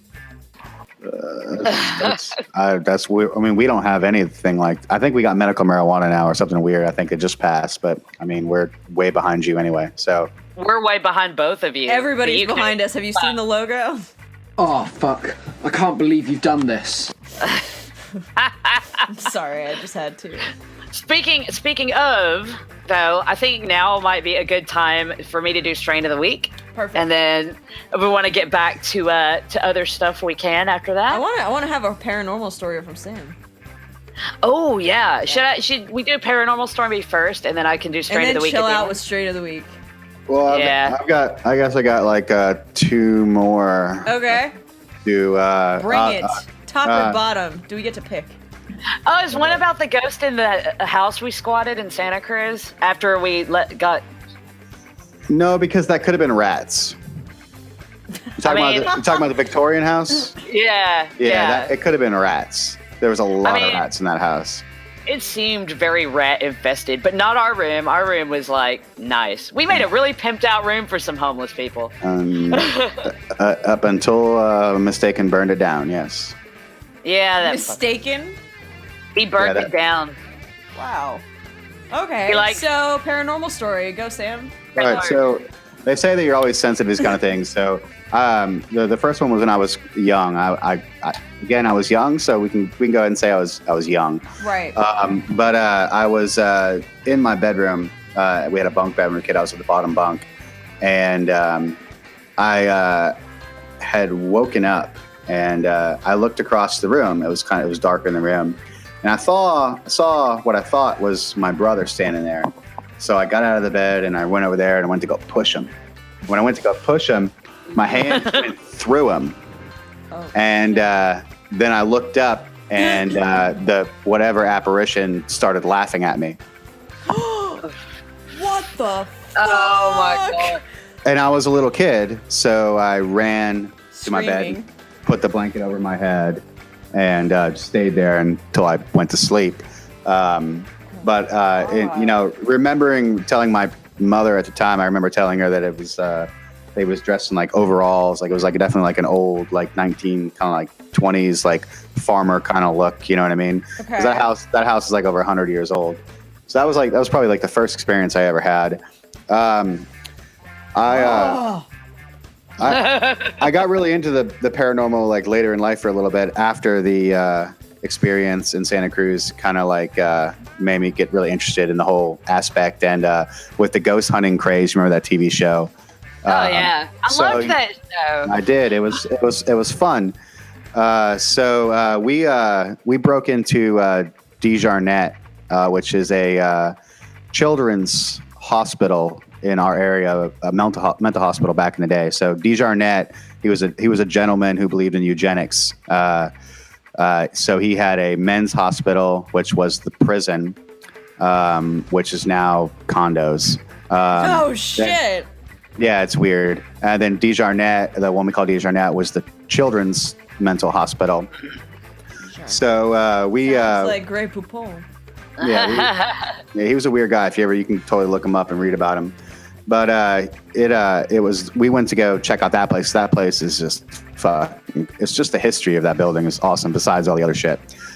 So we went in there, and they used to do the old when you go inside, it's like 3 or 4 stories, and in the basement is where the water therapy was. So like they put you in. Oh God! No, describe water therapy, because that means a lot of different things depending on the era and depending on the doctor. Okay, so it was the shower stalls with 4 corners with 7 or 8 showers on each corner, and they used to hit you with high pressured cold water to try to like. Yes. To try to like snap you out of it. Yeah, shock therapy. Like it's like shock therapy mentally, like physically shocking you. But yeah, but for children, this was a children's hospital. It was never an adult's hospital. It was only for kids, which is fucked up. Yeah. Well, they used to not euthanize, sterilize people there, all kinds of shit they used to do there back in the day. Yep. And now it's condos. No. That's the children's one is still it's nothing. The male hospital turned into a prison, and then now it's condos. There's a huge graveyard with about 150 unmarked graves back there, but that's another story. I never really got to go in there. That one's a little hard to get into. So anyway, first thing is we wanted to split up. I was with 2 other people, and wanted to split up, which I hated, but whatever. So we split up, and you do your EVP session where you sit down there and you just ask a bunch of questions to empty space, and you hope that you get an answer. Mm-hmm. And I was sitting down there, and you ask my questions. Anybody around? Is anybody here? I don't mean to interrupt. Do you write your own questions, or were they like prepped for everybody? Everybody was going to ask the same question. I don't know. Yeah, we just asked our own questions, definitely. Okay, yeah. Okay. But they were very typical questions. Is anybody there? What's your name? Okay. That kind of stuff. And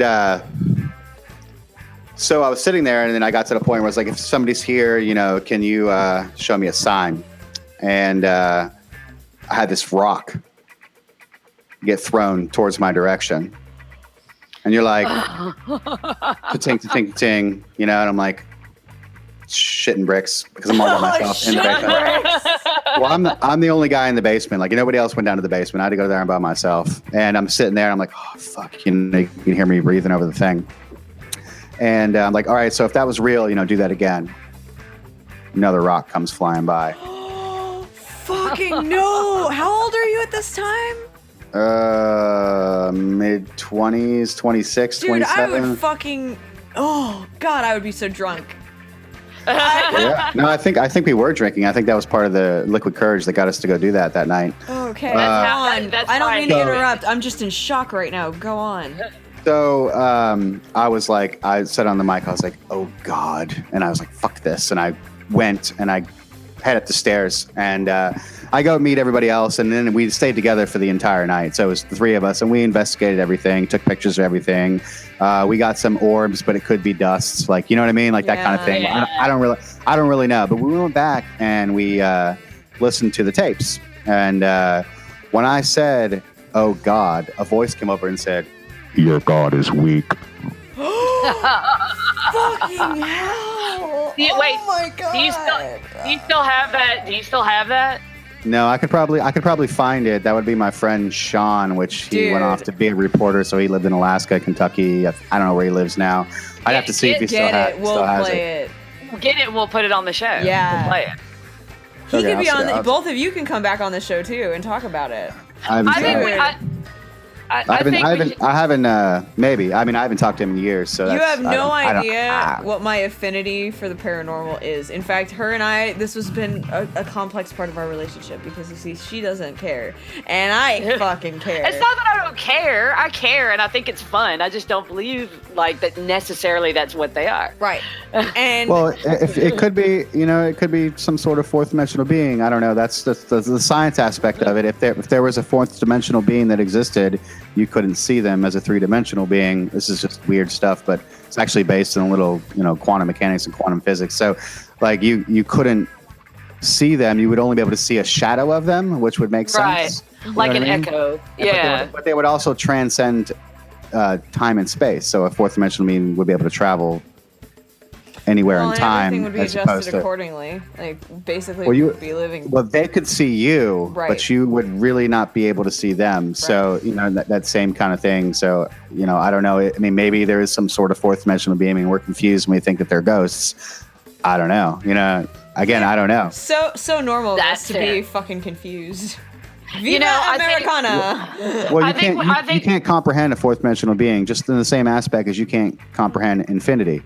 Right. Yeah. No matter what you think, you can't comprehend it because there's always plus one. It's like an ant trying to comprehend us. Like we can't comprehend the infinity of the universe. Like it's not something that we can just understand. Like it's the same kind of deal. Like I don't think we'll ever fully understand it. I mean, we're just gonna go ahead and say they're ghosts. I mean, because that's what we can understand. That's like the key. Yeah, that's the closest to what we have an association to that we understand. I think we should have Sam back like once a month to give us ghost stories. We're getting all ghost stories. Well, I mean, you pretty much got all. Did you just grab a pussy? Yeah, this is. I have two cats, Mulder and Scully from the X-Files. Oh, this is Mulder. Oh, so hi Mulder. He's mad at me right now because I'm picking him up, and then Scully's behind me somewhere. So they've, no matter what room I'm in, they want to follow me in there. So they're in here. I don't really. They're investigating, man. It's Mulder and Scully. Yeah, there are ghosts about. They're supposed to be doing that. Yeah. I think we should have Sam back like once a month. We're really building up our monthly policy already. Like I poached Andrew, and now we're going for Sam. Who else could we get? Oh, so we can't do anybody else once a month because there's only like 4 weeks in a month. All right, so the list is ended. If you want in. Sure. I don't know if I can give any more ghost stories. I think that's pretty much like the. You'll have to look. You'll have to look. Well, you'll have to look them up. You'll be. Oh, I see what you're saying. Not my ghost stories, just a ghost stories. Got you. Well, if you don't have any more, I do. I still have a few. Well, see, there you go. Yeah. I mean, nothing that would be noteworthy. I think that if you can explain it away. You know what I mean? Yeah. Because that just makes more sense. So have you heard of the Warrens, the ones with the Annabelle? Oh god, I fucking hate them, dude. Okay, you yeah. See, I think they're full of shit. Okay, I do listen. Before you jump there, they're right down the street from where I grew up. Okay, and not now, but where I lived in Connecticut for a long period of time in my life, and everybody thought that they were fucking crazy and batshit insane. Okay, but if you go through the local articles in Trumbull, Connecticut, which used to be just like you see in the movies, like fucking you scroll through them, like they're scanned and shit like that, I guess. I don't know. I'm sure now they're way further along in that process in archiving, but it's all online now. Right. So, I don't even know. So when they started taking all of their objects back from their travels and having a priest bless it every month, that priest is the same priest who did my baptism and my first communion. Like I said, I was raised Catholic in a very old church. Okay, like one of the biggest churches in the area, and there are a bunch of them in Connecticut. But be that as it may, I'm gonna tell you this story, which will maybe not change your mind about them, but might change your mind about at least what they're talking about. So,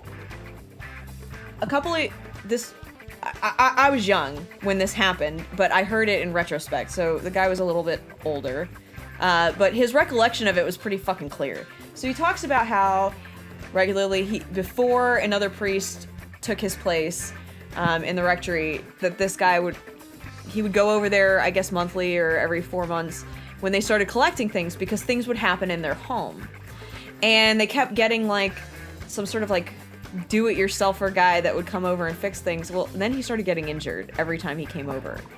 And the closer he got to the room where they were storing these artifacts, the worse it got. Like, the more injured he would become, even though they even told him don't go in there. Okay, so the priest starts coming in there and he starts getting injured. Like, at first, it's just like the simple stuff, like you bang your head. Oh, I didn't notice that was there. Okay, fine. Okay, well, I tripped, no big deal. Okay, now a fucking shelf is falling on me, and oh, that book just moved. That kind of shit. And he's like, I know what it sounds like, and I know what we're what we're trained to talk about. And he was like, and I do mean trained to talk about. He was like, this isn't it, and I still saw it. And so...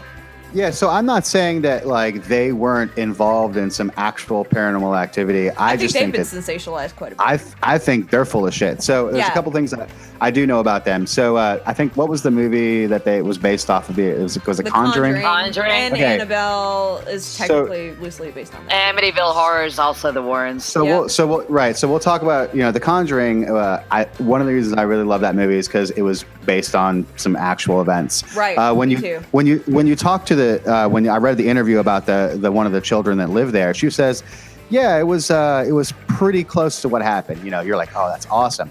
The only big difference is when the Warrens came to exorcise, they made it worse, and the family kicked them out. Now in the movie, they solved the problem. They solved the problem, but in actuality, they didn't do shit, and they made the problem worse. And the family asked them to leave, and everything calmed down after that. Another thing with the Warrens is, I can't remember the name of it. They made a movie about it too, but it was another paranormal incident in England. If you guys, it was another. I know what movie you're talking about. I can't remember the name of it. It's The Conjuring 2. It's the same. Is it? Yeah. Okay. Same series. So where when they you went look, out there. Yeah, when you look at that, you look at the photos and you're like, yeah, that girl's just jumping on the bed. That's totally full of shit. You can watch interviews with that young girl. She's totally full of shit. It's not. I don't think it's not a real thing at all. A couple of the people that were there, the gentleman, I can't remember his name, Mr. Warren. He was quoted to say that you can make a lot of money off of this if we just give them the right kind of story. So yeah, I'm not saying that they haven't been to paranormal places, and I'm not saying they haven't took paranormal items home. No, but they took advantage. I think they're full of shit. I think that's gonna fucking bite them in the ass. I think they wanted to make some money. You know what I mean? I mean, first of all, anytime I hear the word demonologist, I already believe you're full of shit. Right. Because if you're a demonologist, that means you'd have to believe in heaven and hell and angels and all of the mythology of Catholicism that is just dogma and dog shit. You know what I mean? So that's already a red. Catholic. Yeah, sure. It's already a red flag to me that that's not a real thing. But I'm sure that people had things that happened and they were like, I'm calling the Warrens. Yeah, I'm sure. And they got there and they were like, oh, this is really happening. This sucks. And they're like, oh, fuck, this is a real thing. They tried to do some shit and it didn't work out. I will tell you, out in Connecticut, we have some of the oldest homes short of Massachusetts, and you're in Virginia too. I'm in Virginia, yeah. Yeah. So the history there is. I've got graves behind my house dated back to the 1700s. Right. So the history is wrought, and that's why I have run. There have been a series of small events that collectively added up to me coming to this assertion, but I certainly understand that right now, if Andrew's listening to this, he's laughing his ass off and being like, you're so fucking stupid. Because most people, and I feel like the defining factor is if you feel that you have had an experience or if you can explain it away, like you said. And in most cases, depending on how analytical you are or how much you can justify something, you can explain nearly everything away. Or you can let your mind kind of run with you. But I gotta tell you, Nobody fucked with my hair that one day, and the fucking air wasn't on. Sure. Yeah, I agree with you. I wouldn't have smoked out and done a line with a stranger if I felt like everything was okay. You know what I'm saying? I mean, when I saw those legs walk down the stairs, I mean, I see, and I I never physically saw someone in the house, but like you could hear the weight of someone and different weights, like right. Sometimes kid like weight, and then sometimes like a heavy person. Not. Oh, like, I mean, I always, wrestler, but you know, in that house in particular, I always felt like there was somebody else with me. And then again, I live here now. I live in this house behind a graveyard, and I don't nothing ever. You know what I mean? It's not a thing. So that's, you know, there's got to be something said to that. You know, that because I mean, you know, it's just the same kind of feeling. Like if somebody's standing behind you and they're staring at you, you know that they're there. Yeah. Like a real person. Like it's, you know, when somebody's got eyes on you, you for some reason you can look over and be like, oh, that person's staring at me. You know. So I mean, how is that a thing? You know. Yeah. But, yeah.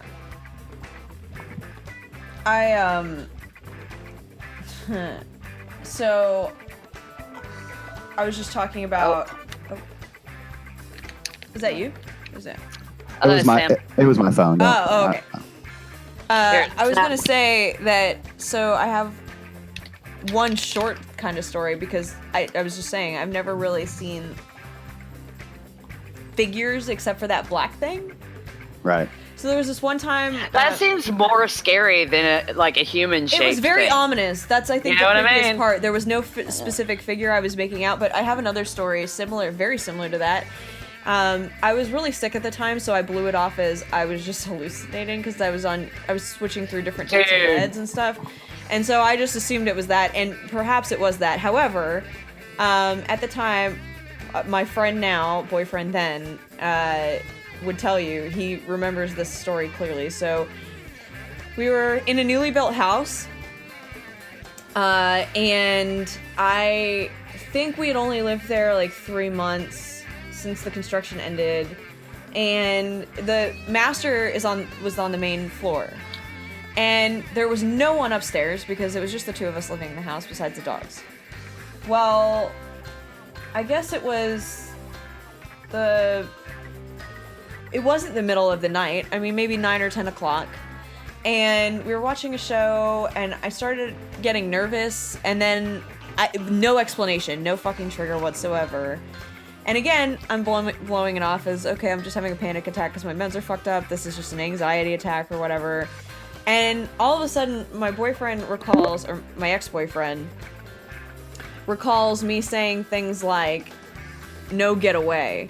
I don't remember this. And he's like, but you weren't looking at me or anyone in the fucking room. He was like, you were looking directly at that fucking corner. And he was like, and then you couldn't breathe. And he was like, and I was watching your chest become depressed. Like, physically watching, like, I guess, like, this kind of happen, but I wasn't doing it and he wasn't on me. And I was still breathing through it. Like, it would have, like, I guess looked like that. I don't know. I'm just guessing. I can't tell you what I was doing. He's telling me. And he said that at one point I kept saying that black thing is gonna eat me, that black thing is coming for me. And I was like, man, you must have thought I was a right lunatic. And he was like, no, he was like, you were legitimately terrified. And he was like, and the weirdest part is that, once again, it was cold time of year. He was like, it was fucking hot in the house because I kept it like 80 degrees because I have no temperature tolerance whatsoever. And he goes, and it was cold as shit in our room. He's like, so something was going on.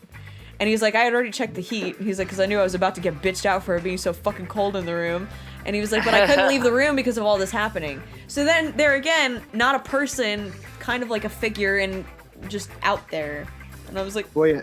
And you know, that if there could be science behind it, you know, the science supposedly behind it is they're drawing energy from the air to manifest.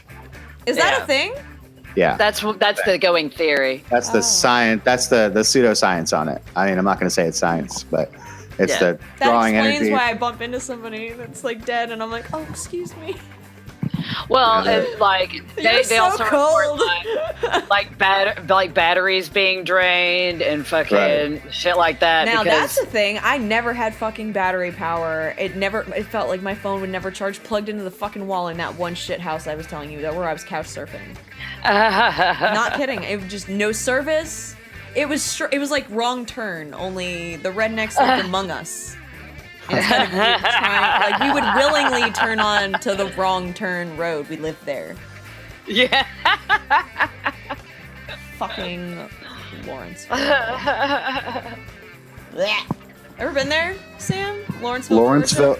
No, Have I you been didn't. to Alpharetta, Georgia? I gotta be honest. I kind of tried to go through Georgia. It Yeah, if I isn't was- even really a stepping place. It's more of an accident. If I was gonna stop anywhere, it would just be in Savannah, I guess, for a second. But yeah, it's not. There's They not call a. children chillin' in Savannah. I learned. I was like, "What's a chillin'?" And they were like, "You chillin'." I was like, "What the fuck?" I mean, to be quite honest, and even Virginia, there's some pretty bad places. But anything south of that, it really starts to get bad. I mean, North Carolina has Asheville. South Carolina's a giant trailer park. I can't tell you what they got there. But I enjoy it. Giant trailer park. Oh my God! Have you ever been through? Does it ever stop? No, I just drive as fast as I can. If I get a ticket, I get a ticket. If you're gonna go to South Carolina, I mean, there's Hilton Head Island. I mean, that's probably Yeah. the best place in the world in South Carolina. Which, I mean, whatever, the best but place in the world is South- South Carolina. it's the best. It's the best place in South Carolina, most definitely. But besides, you have to get through, I don't know, 100-mile trailer park to get there. But maybe the whole place is haunted because the same thing. As soon as I get there, you lose service. You know, everything just dies. Like Wouldn't you think it'd have to be haunted? It's a massive trailer park. You know how many fucking meth addicts died there? ridiculous. How many dropped? I stopped at a gas station because my phone lost all service, and I wanted to buy a map, and I couldn't buy a map because it's the future. So you can't fucking buy a map, but you don't have any cell phone service. I can't buy a map because it's the future. You know what I mean? Like, you know, with the phones these days. No one needs a map. They don't bother selling them. We'll just head. It's the future. We'll just head east, and I know we'll hit water, and then You're once like- we hit water, we'll go south. You're like, you know, psst, we have groceries over there. You're like, you don't even have to harvest your own people or that corn anymore. We've got things. there's it's the future. Dude. Soylent Green is people. It's people. Lily, do you have a fucking scary story? Have you ever been scared? And I don't Have mean I ever by, been scared? No, I mean by something that you can't explain. Bish. Not really. I mean, that dude on the trail was like my big main paranormal experience. Dude, that seems to run in the family between your kids and you. Everybody's fucking duding up on trails. What the fuck? Dude. What I trails? still hike every week. Are you the dude on the trail now? He's 40. I'm a dude on the 40. trail. I'm getting old. I gotta exercise. In fact, before my old lady left right now, she's like, make sure you exercise and eat right. She's like, lose that weight, motherfucker. Tone up them Dude. titties. She just wants me to live. Oh, well, Living is because you just became our other visitor, so I guess that's happening. Oh, I got off topic, and I have to ask you this because I started to ask you earlier. Sorry, Sam, you're a fly on the wall for this. 8:30 Saturday, Daddy. Okay. Wait, what? Cool. She understands the code. I understand the code. Yeah, we're good. I don't understand the code. It's fine. It's not for you. It's just for her. Okay. That's why I'm not like a diehard believer because I've not had loads. There was when we went. I've had like fun, creepy things happen to me. Creepy things that are creepy. What's fun but, creepy? Okay. When we were living in Santa Cruz. Santa Cruz is the best place. When we were living in Santa Cruz, we went and saw The Ring, and when we came out of the theater, movie, The Ring. The movie, The Ring. Yeah, Okay, we went and saw it, and when we came out after the movie's over, the building across the street was on fire. What? Like you were like, I watched The Ring, It's and now like, that whole fucking place is on fire now. I'm almost certain. Didn't I lose my wallet in that fucking? Yes. So I didn't care about any of that shit. I was like, I just lost all my money. I went right back in there. It was already gone. Yeah. I was like, I paid to get. No, you know what? No, that was when we saw Ghost Ship. Is when that happened. But I paid in nuggets to get in. That's what it was. Like chicken nuggets? Right. Oh, sorry. No, the other kind of nuggets. Yeah. The other kind of nuggets. My nuggets just fell out. Whoops. That was it was Ghost Ship when you left your wallet in there. I love that movie. I like the first 5 minutes of it. The rest of it sucks. I love it. It's not good. I just love it because it's not good. That's how I feel about Troll 2. Okay, so talking about bad horror movies, though, have you ever seen? It's an Australian movie. It's called Undead.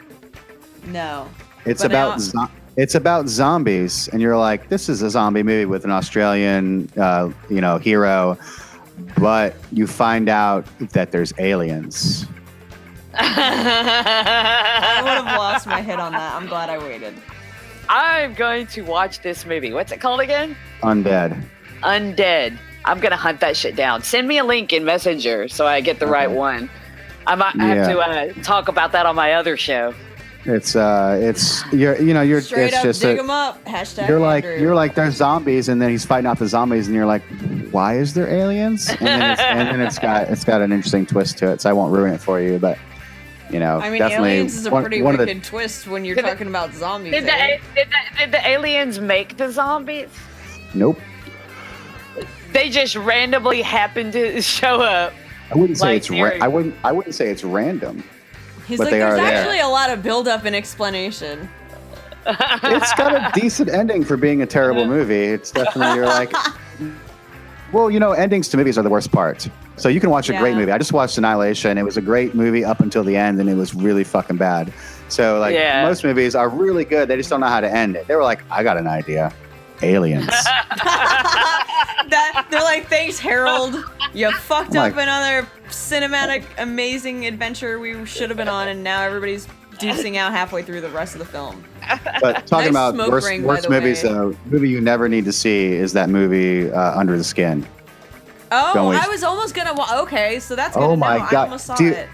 Well, if you like artsy movies with like long periods of time with no dialogue, strange music, then go ahead and watch it. But it's the worst movie I think I've ever seen in a long time. No, my time is valuable. If you can't tell, don't fucking. Oh my! If you just want to feel awkward the entire time, watch The Greasy Strangler. And, if you want to feel awkward the entire time, The Greasy Strangler. Yeah. That sounds like a sex move. If you want to see a lot of really awkward, strange, like not attractive people naked and covered in grease, that is the movie for you. Underskin has definitely got some very unattractive people naked, so you can definitely you can enjoy that.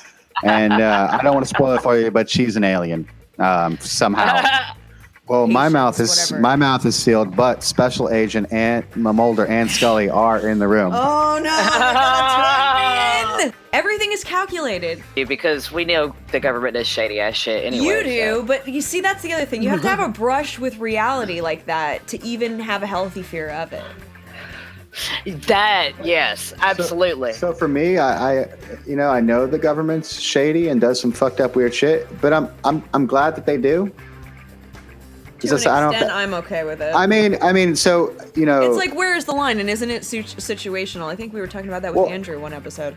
I'm totally happy if they want to continue fucking over other countries so we can live the way that we live. It sounds shitty, but it is. It is shitty. It doesn't just sound shitty. It is shitty. Well, there's only so many natural resources in the world, and there's 7 billion people, and so the only way for us to live the way that we live is we fuck over some other people. It's true. I mean, not really though. No, it is. I mean, not. It's not true though, because there's not that unlimited or that limited amount of resources as it's been made out.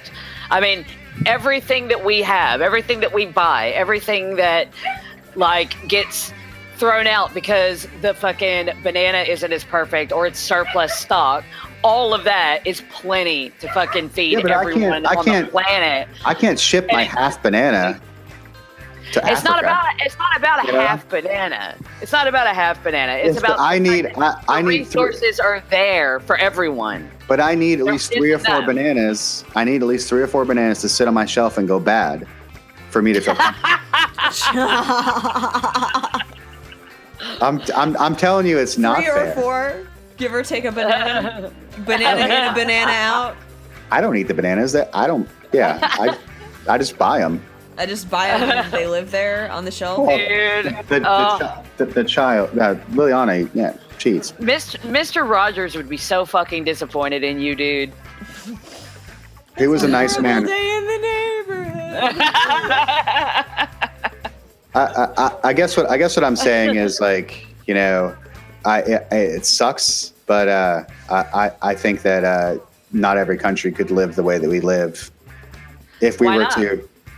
There's just not enough. I mean, There is enough though. There's plenty. There's not enough. There's not enough oil. There's not enough natural gas. There's not enough. You know. Well, oil needs to be phased out anyway. Really. But it isn't. So I agree with you. If we switch over to In an more, idealistic world, I don't necessarily disagree with you, but we don't live in that world. yeah, Well, that's what I'm saying. that's the thing. I'm not saying It's not- you're saying if we could. I'm saying we don't. Yeah, we don't. But that's why I don't like the term idealistic world. I like the term world that is not run by greedy shitheads, because that's all it is. It is just rich people sending money back and forth to each other, and the rest of us are. Well, we talk about it all the time. I mean, we bitch about how, like, sometimes it's hard with money and all that kind of stuff. But, like, at the same time, like, I eat every day as much as I want. I can sit on my ass and stare at a television. I can, you know what I mean? Like, my life is so hard comparatively to where I live, but I don't live on a dirt floor. I don't, you know what I mean? I don't have to grow my own vegetables to kind of eat. I don't Survive. have to. Right. I don't have to raise chickens, you know, to have chicken one. You know, it's just, it's not a, you know, He's like, I don't have to make my own fucking chicken nuggets here. Yeah, it's you know, it's unfortunate, but I don't think it's going to change. Idealism or not, it's not going to change. That's the difference. I think the big thing between you and me is that you're just like, I don't think it's going to change, so I'm happy about it. I'm like, I don't think it's going to change, but I'm still going to be pissed off and bitch about it. Oh, I wouldn't say that it makes me feel good inside. Right. I'm just I saying, don't feel that way either. I'm not going to take away, I wouldn't take away from my family to help somebody I don't know, because I don't think it's going to make anything better. I just, you know. I gotta tell you, I'm selfish like that. If there was something my kid needed and some obscure person was like, hey, I need a bottle of water, and I'm looking down at my kid's eyes, I'm not gonna fucking give it to him. Well, yeah, nobody would, but nobody's in that. I mean, like, we're not in that situation. But that's the selfless Like, state you're talking society. about. That's really what it would take. No, it's not. That is not what it would take. Not even close, dude. The amount of wealth that is hoarded every month, not even like every year, but by call one independently wealthy motherfucker besides what's his name? But Elon Musk, who's not even really that selfless. It's like everybody comes around to the fucking gravy train. They always have something invested, and you have to know what that fucking angle is, because there always is one. If you redistributed the wealth, if you went ahead and redistributed the wealth and made it more even for everybody, which is a form of socialism, but whatever. Right. If you did that, then our money would be worth nothing. Right. It wouldn't be worth anything anymore. And then what? And then what would but happen? You have in our country. Then new things have value. Then people physically have value. Then you wouldn't Slavery have, is still a thing. Yeah, I know. Well, you know, we live in a form of slavery. I mean, I basically go to work just to have a house. Yeah. That's it. You know what I mean? Like, it's not, you know, I'm certainly not, you know, financially free in any sense of the word, you know, and if I stop going to work, then you're super fucked. Then I'm one of them other people, you know what I mean? Yeah. Then he becomes a creepy guy in the woods. Yeah. I go back to flying a sign, so. I fucking hated flying signs.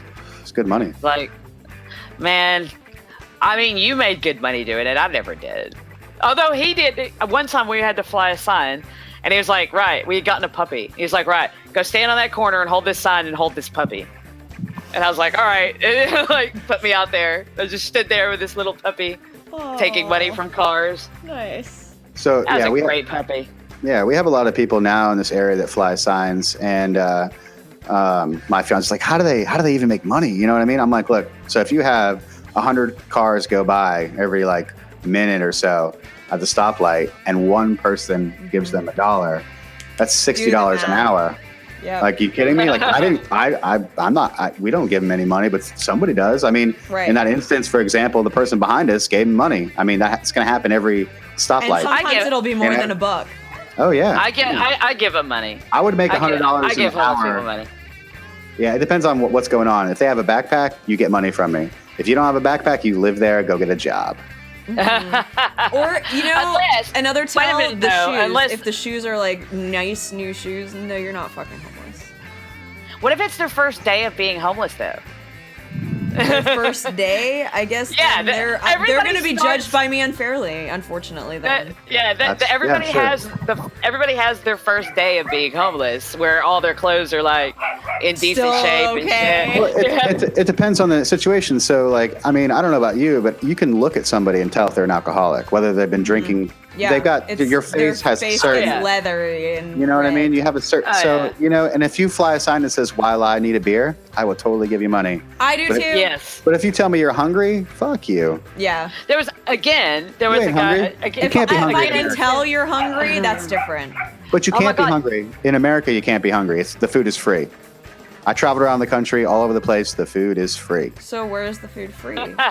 Any IHOP. churches, yeah, you can go to. We used to do it. You can go to any restaurant and just tell them. Yeah, I mean, not only that, go in but and you order like we churches- go in and order a pot of coffee, and like they'll give you a meal. yeah, like, churches give away food. There's always soup kitchens. There's always. I mean, you can go behind any grocery store and they throw so much shit away. I mean, if you know where to look and how to hunt, the food is always free. You know, so Except for in New Orleans, you will starve to death. One of but the you'll be things- shit faced, Yeah, but you'll that's starve true. to death. Yeah, well, yeah. It's there's even in New Orleans, there's soup kitchens and free food. I mean, you just got to go there. You just got to walk there, drunk to get it. But I mean, if anything else, like if you hang out down on Bourbon and stuff, just hang out, because 9 times out of 10, there's some restaurant on the strip that like needs a dishwasher because somebody didn't show up, and they'll come yank you off the street and be like, "You want to make some money? I mean, there's And always yeah. You I go mean, wash some dishes." yeah, fuck that. But yeah. Yeah, weird part of my life that if you haven't lived it, you don't understand. Yeah, no, I was living out of my car, so like, her and I have compared notes, and her stories are way better than mine. Like, Yeah, I've you run had a into luxury. I did, Car. and I recognize that, Yeah. and I was really fucking lucky that I still, when I first was out on my ass, I still had a couple $100 to get me around gas-wise to where I needed to be to start looking for a job. I knew that was a luxury.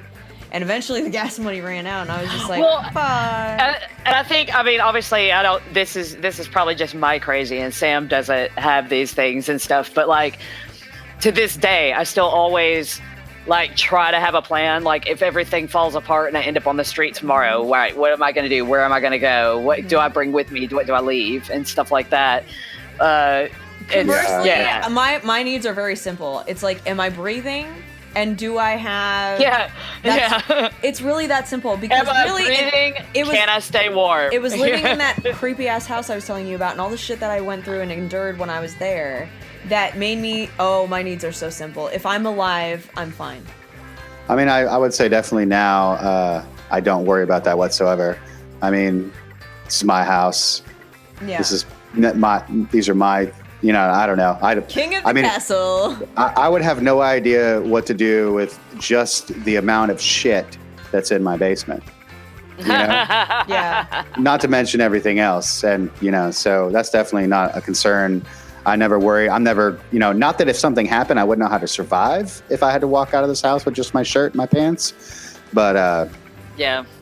Yeah, I think I kind of take for granted nothing now. Nothing. Yeah. I will never look at a dollar the same way again. That's why I freak out now A hot about bath. money. Oh my god, yes. I remember there being a period of time where I couldn't even get like a shower for so long that you just like you don't even smell anymore. You're just like your clothes have a form. And I will tell you about showering. One thing I realized, I used to get so mad traveling because people would accuse me of being a stinky hippie. And I found out I was a stinky hippie. I was like, oh my God. Like, I would go like, you're like, weeks. You know what I mean? I used to have what I called a dirt tan, where you think you had a tan, but then you washed it off. Yeah. You were like, oh. You're like, Oh. what under there? So like, I got so mad at those people. I got kicked out of restaurants before. I got kicked. I mean, and then I was like, I was so mad. I was like, they're doing it because I'm a hippie. No, they're doing it because you fucking stink, dude. Yeah. Yeah, and see, that's when I told Misty, fuck. I told Bongwater how, like, I would start, it got really hairy after a while, and I did the only thing I knew how, but I didn't want to fuck anybody for, so I was like, hey, you remember how I made you that drink the other night? Because I was bartending at night, and then I'd be like, hey, remember how I was cute and stuff? Do you mind if I, like, crash on your couch and don't blow you or touch you at all, or, like, anything? But I'll, like, take care of your dogs and clean your apartment and... Like, I don't know, we could be friends. Like, I basically friend zoned them before agreeing to come over just to crash on their couch. Or I even agreed to the floor, and I was like, I'll just sleep on the floor. It's warm there. Because anything that was chaotic and their place was still less chaotic than what I was living with. Sure, yeah. I mean, floor space is better than no space. Right, and it was warm. Definitely. You know, that's how you know you've been homeless, when the fucking floor feels like home. I mean, I'll tell you, when I got off of the road, it took me a long time to be comfortable sleeping in a bed with a pillow. Me too. In fact, all the way up, I was into my 5th month of pregnancy, and I still didn't have a bed. Yeah. Yeah, well, I used to get off the bed and sleep on the floor. But now it's insane. I need a bed and a pillow. What the hell? But I'll tell you, if I couldn't fight, conveniences. If it was freezing cold outside and raining, and I had nowhere to go, for $4, you can rent a shower at the truck stop, and you go in there and take a shower, and you just don't leave. You just stay in there until you get that. Excuse me, sir. Housekeeping? You want me for a pillow? And most of the big ones have a TV room anyway. You just move your shit into the TV room and sleep there. So. The chapel's always freaked me out. It's like, God damn it, this is weird. Why am I in it? Why? They're marrying their burgers and their mashed taters. I guess if you're there on Sunday and that's what you believe, I mean, but it is still kind of strange. There's no mosque, you know? Yeah. There's no place to worship. Let's not kid ourselves. We've heard what meditation room. There's nothing. Yeah, well, we've heard what fucking truckers say on those radios. All right, some dirty ass shit. So yeah, I stopped taking rides from truckers because they were so fucking perverted. Yeah. Yeah. I used to. I'm like, all right, like I'll take a ride from you. I just want you to know right now, I don't want to have sex with you. She doesn't want to have sex with you. We don't want to collectively have sex with you. This is gonna be weird in any way. It anywhere. You just keep going, man. Just keep going. How many of them would go like on? We had more than you think. I would believe you. No, I know people are fucked up. I remember because I used to have long hair, and this was before we were together, and truckers would pull over because they would see me from behind. I guess they looked like a sexy lady from behind. And they would pull over and get out of their truck and realize I was a guy and get back in their truck and leave. And I always wondered, you know what I mean? Plan? Were they just gonna what were you going to do if I was, in the butt? I mean, if you want to talk about hitchhiking stories, I've had some crazy stuff happen. Now, needless to say, I'll tell you that 99% of the people that picked me up were great people. Okay, but what about the other ones? There's a lot of other ones, so you know what I mean? But that 1% over 5 years, like there's some weird shit that has definitely happened. So how do you handle that? Were you ever armed? Because we talked about arming our homeless, but like how did you ever... Oh, okay. What's that? Knives, she said. Knives. Oh, yeah, but it can only be so long because legally you only have to have a knife so long, and the cops stop you every single day and search you every single day when you're hitchhiking. Fuck. Every day. Almost every day. So you don't carry anything on you, just whatever. But the rule was for me, sit behind them in the vehicle. Yep. That way he taught me that one. That way I can get to you if I have to, and always watch their body language. Watch their eyes. And so when it makes a negative shift, how do you handle that? When we first started hitchhiking together, I'd never hitchhiked before, and he told me immediately the first thing he told me was that, sit behind him. He's like, there's 2 of us, so you sit behind him and I'll sit next to him. Right. And showed me what to do to jackknife an 18-wheeler. If it's a truck, yeah. If it's a truck, yeah. If it's a See, truck, I'm telling like, you, those truckers, man. He's like, pull this and push. I remember now. It was like, pull the red knob. There's a trailer brakes that are specifically for the trailer that you can hit that'll lock the back wheels up and jackknife. Fuck that shit right up. Yep. Right, because the fact of the matter is they're driving and you're not. Right. So you already have a leg up. Right. You know?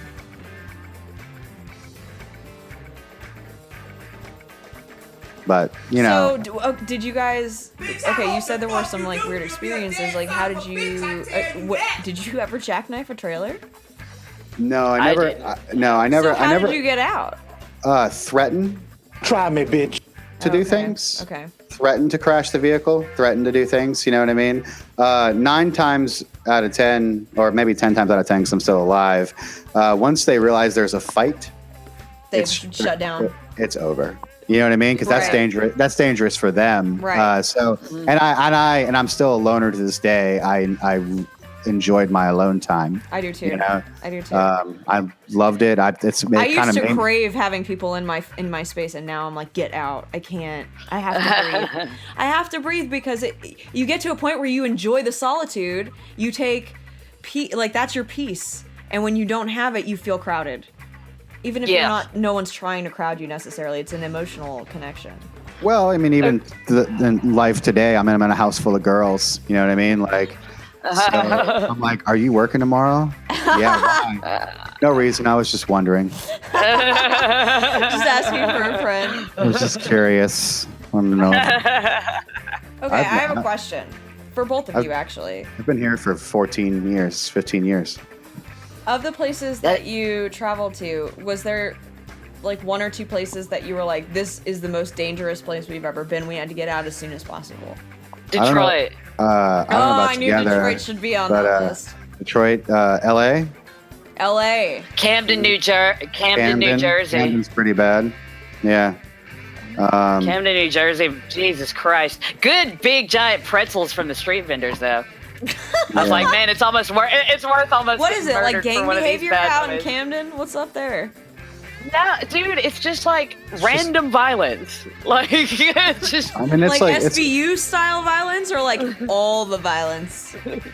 Just street violence. You know, where it's just generally not safe to walk around anywhere with anything in your pocket of value. Wow. Yeah. Now being a homeless street kid, you get a free pass. Yeah. You know, because you don't got anything they want. Yeah. Right. You know what I mean? The only place that someone tried to rob me when I was homeless and like really fucking obviously homeless was New Orleans. You know, that's the only place. I've got ripped off by a homeless person when I was trying to wash my clothes. I was gonna say that's different. Homeless on homeless theft is totally common, but muggings and stuff like that doesn't usually happen because you don't have anything. And, I didn't honestly, know homeless on homeless crime was a thing until it happened to me. Hashtag. Yeah. And honestly, at the end of the Santa Cruz era, that was pretty dangerous. I mean, I think I left Black and Blue. You know, so. Santa Cruz. Oh yeah, turf war. Yeah, it was a turf war between the homeless? It was a turf war. Yeah. Well, no, it was between the homeless and this like other gang of people. You can go ahead and say it. It was the black folk that lived in the flats, which is down by the water. There's a neighborhood there. It's called the Flats. And then we were circling over back here. to the title. Yeah, and they would like it's just such a shithole. You know what I mean? But yeah. Yeah. And so they would try to encroach, and then we would push them back, and then they would come up and try an old village pillage. Yeah, they would the village. They would come up to Pacific Ave and try to rob the hippies for weed, and it ended up being this like giant turf war, and like I'd have bodyguards. Yeah. We had bodyguards. I was a weed salesman. I lived in I was paying over $400 a week just to stay in a hotel. I mean, I wouldn't consider myself homeless at that time. Yeah. No, we lived there. We lived in hotels. Don't tell anybody this. I hit someone with my car door that was getting really fresh with me, and then reached through the car, grabbed my nipple and everything, and I was like, "Wrong fucking car, bitch!" And I fucking hit him with my car door, and then I was like, and then he got up again. I was like, "I wouldn't, because I still have wheels." And he actually stayed there. He fucking stayed. I'm trying to remember. There's a place in Tallahassee that had some serious rough ghetto too, but I can't remember what it was called. That if you ever go story up that way. I just told you was in Atlanta. Fucking Atlanta. Yeah, Atlanta's a shithole. It's not from what I hear anyway. I've been gone for 10 years, but Atlanta's nice. It can be Atlanta, nice. It can be if you're not watching the coke deal in the middle of the fucking street, because I've seen that shit go down. Well, Atlanta's a mecca for anywhere. finance. So Yeah, it is. That's anywhere. I mean, but back in the day, like back in the 90s, Atlanta was like full of fucking skinheads. So a lot of the violence still is that. probably, yeah. Yeah, a lot of the violence you'd see like them gathered outside of like drag clubs and stuff because they'd try to pick on the gay people and they'd just fight. They'd fight. Again, I'm just not part of that scene, so I don't know how. I'm sure it's not as. I'm sure it's just as common as it was before. I just wasn't aware of it. But the problems that I would be exposed to is like, I was at a stoplight one time. This is true. I was on my way to go to the Fox Theater, and there was like a really long stoplight, as there are in downtown Atlanta. And all of a sudden, I saw a fucking guy get pulled out of his car by a police officer, and like a huge truck of dudes just like unloaded and like opened the trunk, and like he's on the ground, and there's another guy that I guess was in the back, and I didn't see initially. Coke bricks like this, just Nice. one after another out of that trunk, just one after another. It's like they fucking knew you were here, guys. You gotta have more burner phones, idiots, because they found you too easily. Like they knew exactly what time you were gonna be here. This is fucking the afternoon. It's not like you just left with all this stuff and heisted it. I always wonder, why did they drive it when you could just mail it? Now, I'm not saying like mail That's a small, always a great idea. a small package, but you know, like one of great ideas before all that went down was they have those pods. You know what pods are? So you're like, I want to move. So they bring the pod to your house. They just drop it off.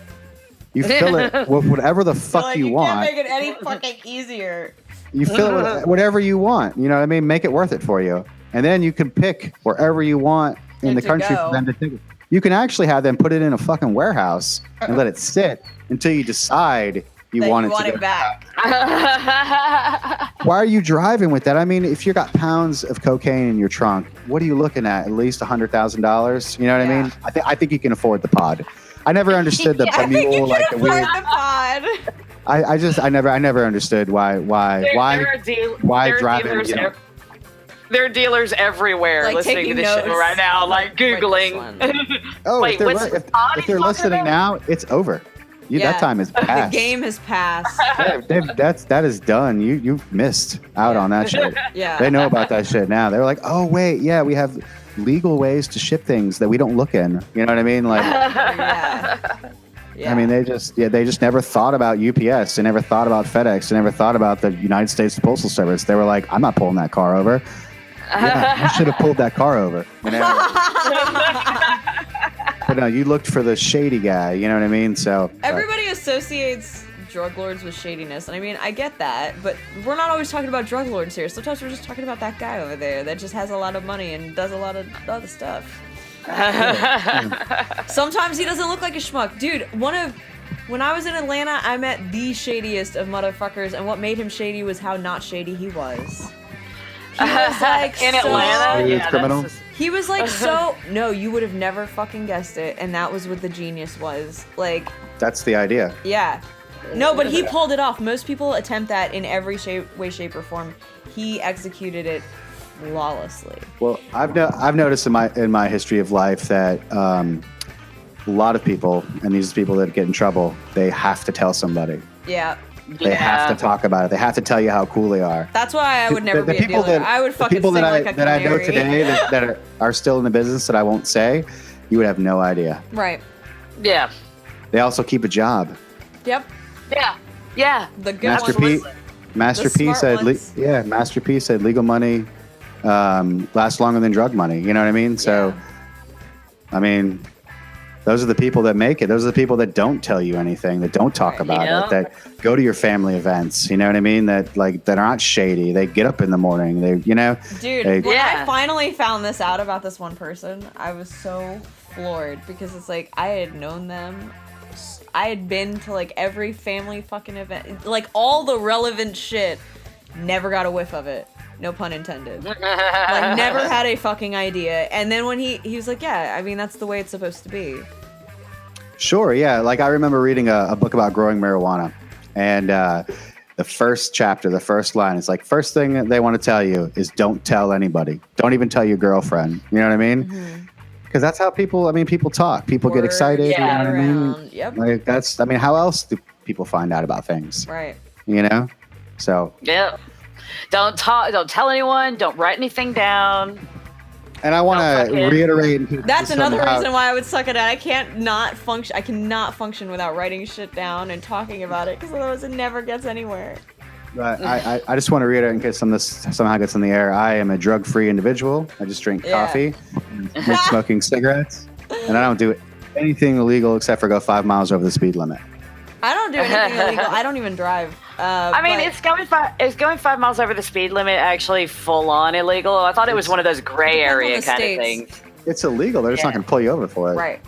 Some cops will pull you over just to catch you with something else. And they can feel like I could pass a drug test. Bring it on. Yeah. But it's just like it's illegal to not drive around with your seatbelt off or on or whatever. But they're not going to pull you over for it. Right. They can't pull you over for it. You know what I mean? They're going to pull you over. But anyway, guys, I think that it's coming to the end. It's like way past the time I thought this was going to be. Yeah, I thought we were going to do this like a short session. This was meant to be a short session. So let me just do, we'll leave Strain of the Week this week. Yeah. And I'll be back next week with Strain of the Week to talk about Casey Jones. Okay. Thank you, Sam, for coming here and telling us that Delaware is a real thing. Shout out to Sam. Thanks for joining us on Daddy Issues. We hope we didn't bore you all too much. No, it was a good time. Thanks for having me. Yay. You'll be back, right? Sure, yeah. Have you enjoyed your special super secret episode, Shay? Yeah, because we talked about something I know you never would have fucking talked about without Sam here.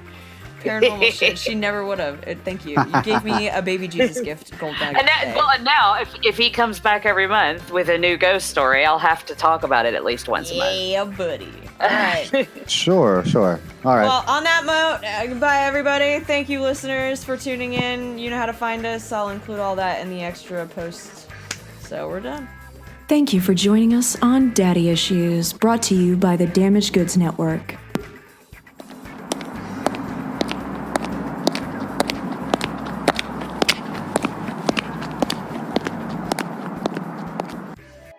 I call you too much. You never pick up.